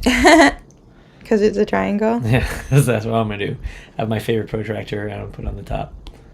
Look at that. Do you like that? Do you see what I've done here? There's like a triangular thing going on here. Oh. Do you see what I did there? I think I see what you did there. Now that you pointed it out. The question is... Yeah. VTubers might be... Yeah, that's not a bad idea. Like, just actually reaching out to VTubers and... Yeah, there's a couple that I, like, think are pretty cool. But I don't know nothing about know-how, as they say. But I'm going to definitely... I want to try and add some kind of visual element to my streams, but for today's purpose, I just wanted to prove to myself that I could do a stream. And if you want to build up to it, let's just make a hand puppet, and I'll just like control it as you talk. Yeah, you want to just be on the side, just controlling two hand puppets as we talk. It's KRISSY, the puppet. That's kind of fun, actually. Yeah. I think you would get very tired very quick, though. Yeah, but it'd be, it was a good workout. So you'll notice here I've changed a few colors already. But I like this orange, but I don't like this saturation of orange. So what I'm going to do here, I'm going to pull up my color tools and scroll around until I find one I like. Now, my orange may not always be an actual orange. That's like a fun secret. You can call something orange as long as it feels close to that. It's actually probably... I guess it's kind of orange. I'll call it orange. It's orange. It's like color psychology. Is that a term? Like color psychology? Yeah, absolutely. The stuff that it's adjacent to, it changes the way that your brain perceives it. Right. So you could call it that. Yeah, it's a cute. It's a cute girl on a triangle. It's a cute. D&D binder. Solid place to put a sticker. Definitely. Yeah. So if you join Sticker Club, you can get a bunch of stickers. And then I will spotlight you someday and be like, look at this amazing D&D binder. I haven't played D&D in so long. Yeah, it's hard to find the time. I like D&D binders too. I'm glad that you're still using a binder rather than all digital. What are your sort of sections of your D&D binder? That always interests me. NPCs, characters, adventure ideas. There's a lot of things you put in there. I wish I had time to play D&D. You will someday. Someday maybe. You're a full-time artist, and then we got our weekly powwow over D&D. Yeah. Where you role play an artist creating creating art products. My character. Roll for success. You win. I critted. Your Kickstarter successful. Yatta. Oops. Don't do that. And then I'm gonna take this line because it is too red. I can see me putting this sticker on my guitar, actually. Yeah. I have a guitar, which we haven't really messed around with that much. But this would be like, it has this kind of cool, slightly, it's not, I know you didn't really draw it with retro in mind, but it feels a little retro to me. I mean, I always kind of draw with a bit of a retro energy. So that's fair. I don't dislike the idea of being retro. Maybe it reminds you of like remember the Max from Saved by the Bell? No. Anyway, Saved by the Bell had like a lot of triangle energy in it that I like. Oh yeah, I know what you're talking about. Yeah, I was too young for that. Yeah, I know. Ha ha ha. I get it, I'm an old man. I get it. Ha. Plus, Zach Morris was a trash human person. Who's that? The main character of Saved by the Bell. Let's not get into that right now. Sorry. But he's a trash person. Why is he trash? Why is he trash human? Well, because it always followed that story convention of like 80s, 90s sitcom of like he does something kind of trickster looky-ish, but in like retrospect he just looks like fucking gross. Very like sexist, misogynistic shit. That's just kind of the times. It's old timies. No. Not that long ago, but also that long ago. Long enough ago, but still kind of close. Yeah, NPCs, roll tables. This is talking about their D&D binder, histories, maps, story notes. Oh, cool. It's good stuff. What kind of characters do you like to play? Well, as the DM, what kind of NPCs? Do you have favorite NPCs, I guess, right? Oh, sorry. I'm stupid. Yeah, that's right. Not a player. Well, I mean, DMs can be players too, right? Like you'll have... I'm sure everyone has like their favorite character. Even if you're a DM, like you probably still have a character you like. Although, man, I don't actually. I almost always DM'd. I don't think I ever played when I used to play. I was always the DM for years and years and years. Really? Yeah, because I played young, and then I was the nerd who like taught my siblings and friends how to play. So it's kind of stuck in that role. It's cute. Yeah, that's my energy. Nerd. I'm quite the nerd. It's cute. It's okay to be a nerd. I like nerds. Nerds are interesting people. They can be. Usually. Yeah. This isn't the place to get into it, but if you ever like find your way, Mr. God, on old Dragon magazines, there's a good one from like I want to say 98 that talks about organizing your binders for your campaign. Has a lot of great advice. But this is not the yeah, like I said, you guys go start your own little stream about games, tabletop games. Sure. See, you're having fun streaming, aren't you? Yeah, I don't stream ever, or have ever streamed, and it's fine. You know, It's fun. Just chatting, talking about stuff. Sure. Watching you make cool art. That is what I am trying to accomplish. Fighting the good fight for artists everywhere. Fighting evil by moonlight. Oh, I have a question for people. So, I'm assuming at least a fair amount of people watching like anime. So, what was your favorite, or the first anime that you got into? If you're not watching live, you can comment down below, and I will check it later, because I'm really curious. But in the chat, what was your first anime love? If you like anime, I'm assuming that you do, because you're here. Are we to assume that KRISSY Diggs' first anime love was Sailor Moon? That is correct. Yes. Well, technically, no. But I would say Sailor Moon was the first anime that I really became, like, attached to. It wasn't the first anime that I ever watched, though. Sure, but you got into it. Yeah. You're into the world. That's way into it. And I was the only person, so I had no one to talk about it with. Sure. So, and that's not true. I had a friend in high school who also liked Sailor Moon. But I think she just liked it because she wanted to be my friend. That's sweet. Which is fine. We got along about it. She gets you to talk about it. Let's see here. Let's see here. Tinkerer says their first anime was Robotech. Ooh, strong choice. Oh, Darren. Thank you so much for being in the chat. Yeah. Yeah, well, I will definitely let you know when the AI version shows up too. We'll see. Yeah, we'll see who won. Yeah, I'll send it there too. Yeah, Robotech's a strong choice. Was that? That was Robotech. Oh. You know, are you familiar with Robotech? Like that was the name for Macross in America. I'm familiar with it. But that has a strong spoiler alert. If you never watched Robotech and want to watch it, this is a spoiler alert. Cover your ears. But it has a strong early on twist of they were all pizza cats all along. No, similar to that with the Tengatapa. Oh, I see. Don't spoil it though. Yeah, it was really anyway, yeah, strong first anime. That's a classic. And of course, Evangelion's strong too. Mekaboo said their first anime, but being introduced to Toonami. Yeah, yeah. And then back in those wee days, and Moltar was the host. Oh, I miss them. I loved that robot. Such a cool character. Oh wait, no, Moltar. Before Tom. Moltar. Do you know Moltar?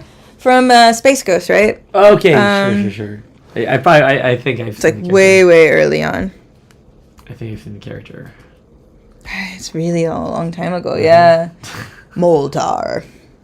He's from Space Ghost, but I remember him more famously from Space Ghost Coast to Coast.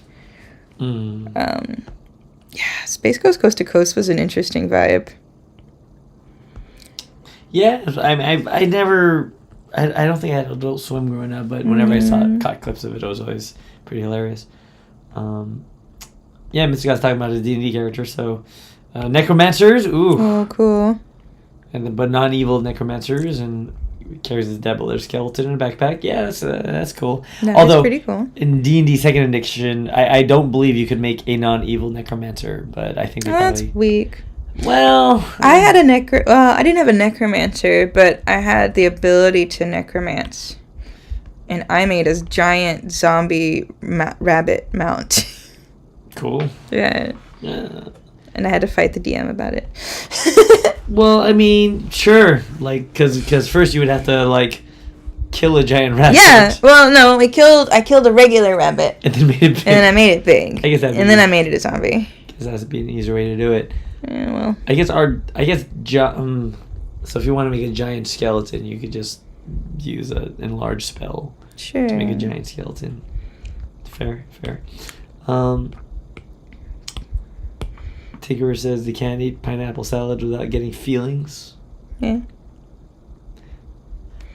I don't know if I get that. That reference, but pineapple salad is good. I also can't eat pineapple salad without getting feelings because I'm allergic to pineapple. Yeah. It'll kill you. Don't kill me. That's true. It'll just make your mouth itchy. Which means you're... And would you rather be dead if you have an itchy mouth? No, it's not that bad. I like being alive. I can manage with some pineapple itchiness. Sure.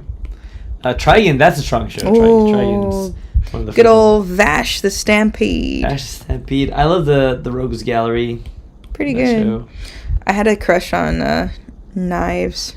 Of course you did. And also the guy. I forget his name. The one with the cross. Wolf. Something. Gang? Wolfpuck.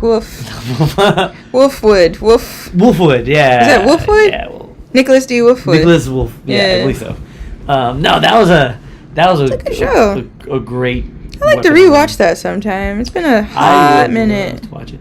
It does start kind of slow. Yeah, I remember that. It's kind of a slow burn. Basically, just watch like the first 2 episodes and like skip to the introduction of. Once you start to understand the actual lore of his like existence and stuff, it's kind of cooler. I think it's a new one. They like remade it recently. They? I think there's like a new version of it. Yeah. So we should keep an eye out for that. Oh.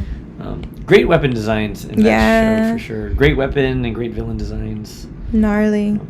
Remember when I remember one of the first anime music videos I watched was a version of Trigun set to the Nirvana version of Like a Fire and like featuring the villains, and it's very, very strange. That is like such a time thing, like AMVs. Is that not a thing anymore? Do people still watch anime music videos? I don't know. Do you guys still watch anime music videos? Have we dated ourselves too much? Yeah, maybe. I feel like it must be. Like, anime is the biggest it's ever been. But like, why would you make an anime music video now? Why did they do it? Because it wasn't so abundant, and you had to like make a community around what you had, right? Like you made your own content because you're like, I guess I love anime so much. There's no anime, and it is high effort content. Yeah, it takes a lot of time. There's probably like TikTok-y stuff now. Yeah. I like that. Sure. Probably. I already did that. Okay. Yeah, I think that's got it, y'all. Wow. I think I done it. I done did it. I put a little background on it just for the sake of compositional purposes. That is a cute sticker. It's a cute girl. I'm going to do something because this bothers me a little bit. This is where we get into the minutia of things. So there's this little spot here, right here, I do not like. So what I'm going to do is just boom, like that. Because one of my philosophies is you shouldn't have unintentional, like, it's hard to explain. It's like unintentional hangover space, right? Maybe you don't get it. I don't even know if I get it, but it's like, I don't know, it's just like an displeasing and a displeasing, like, I don't know. So it needs to be considered. Like, you're putting in a place, like, you need to make a choice. Like, if it's here, like, there's next to this, like, the shoelace and stuff, it's not good there. I see. So if I move it over a little bit, it's not there anymore. So it kind of doesn't take away from. So you're using a bit of your intuition to find like an aesthetically pleasing like image feng shui, so to speak. Kinda, yeah. Also here, this little black spot here, I'm just gonna actually delete that because I want her bouquet to pop a little more. And this is how I make a sticker design. And if you enjoyed watching this, I hope you will enjoy watching it again. I plan on doing these once a month. And if you would like to help decide on the next theme, please consider joining my Patreon. For, I think, $5 a month, you will get a sticker that was designed. You will get access to this stream. You will get the ability to name said sticker, or not name, but kind of work together and collaborate on a sticker design. And you will be helping me try to live my best life and be a more regular artist and promote and make more art. So I hope you will consider. And if not, thank you at least for stopping by today.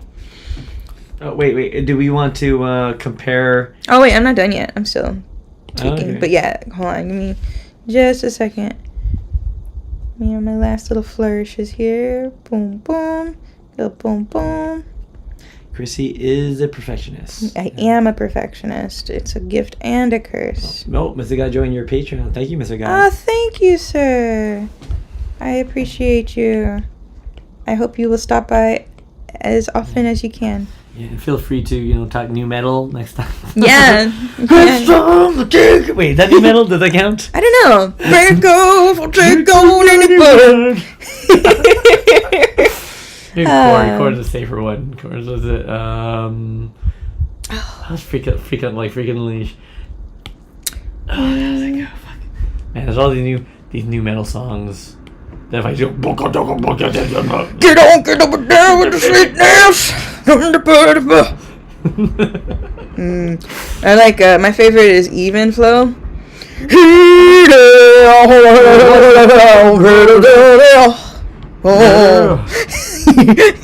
it's like an approximation of what English sounds like to people that don't speak Yeah. So, oh shit. Okay. Alright guys, I think I'm about finished. Looks pretty good. Pretty happy with it.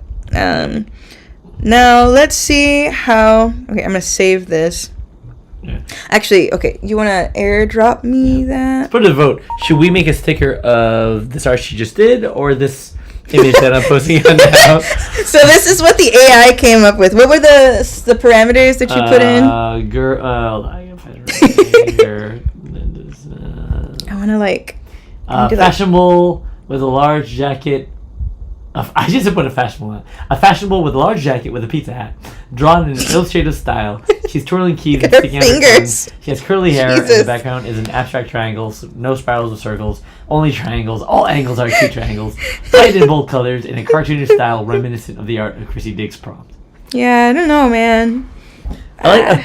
That's an interesting choice. The triangles under her eye. Yeah. I mean, it took a lot of creative liberties. I'm going to add a little, let's see, I'll do a reference window here. I can import it so we can compare. I don't know, guys. What do you think? Who did it better? Is it KRISSY DIGGS with Pizza Hat Girl or Midjourney with Weird Finger Pizza Goddess? Yeah. Okay, to be... In defense of the AI, the way they did the hat was kind of interesting, where it was like this wrap. It is like kind of neat. It's like this full wrap, and then her hair is like another topping on top of the pizza. So neat. Pretty interesting. Yeah, it's she's kind of got like a clown energy. I don't know, man. Yeah. Hopefully, my job is safe for a little. A while longer yet. We'll see. One of these days, though, you're gonna tempt the machine if you do this again. I know. One of these days, you're like, oh shit. Yeah, I guess we'll just print. I guess I give up now. No. What you do is you just release both. You just I'll just use the AI and. Anytime that you think the AI wins, you just release 2 stickers. Should I just every time? I'm competing against a computer every time. I don't know. What do you guys think? Is that something... It's ridiculous. Yeah, it's so goofy. I know there's a way to do a poll, but I can't do it right now. I'm too sleepy. Alright, so, yeah. Not bad, I think. We managed. I feel like I outdid the computer today, so I'm at least satisfied with that. And I think I really like the sticker design. And I hope you guys do too.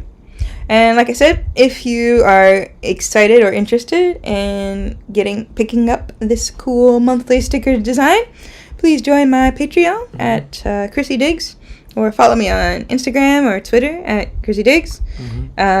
Come back here again and check out my stream next time. If you guys are really keen on it, I might try and do more stuff like this more than once a month, but probably not yet. Still trying to figure out the logistics of sleeping and stuff, but all that being said, thank you all very much for sticking with me till the end. It was a lot of fun. Thank you, Kurt. Yeah, no worries. You can follow me, Kurt at nowhere. Kurt at nothing. At hypeman.biz. Kurt at no social media presence. So, but yeah, it was really great chatting with you guys and catching up with some of you. Yeah, thank you, Tinker, Mr. God, Machu, Makeup Boo. I keep wanting to say Matcha. And everybody else who came in and out throughout the night. You are all sweet human animals, and thank you for listening to my craziness. With that being said, I think it's time to go to bed.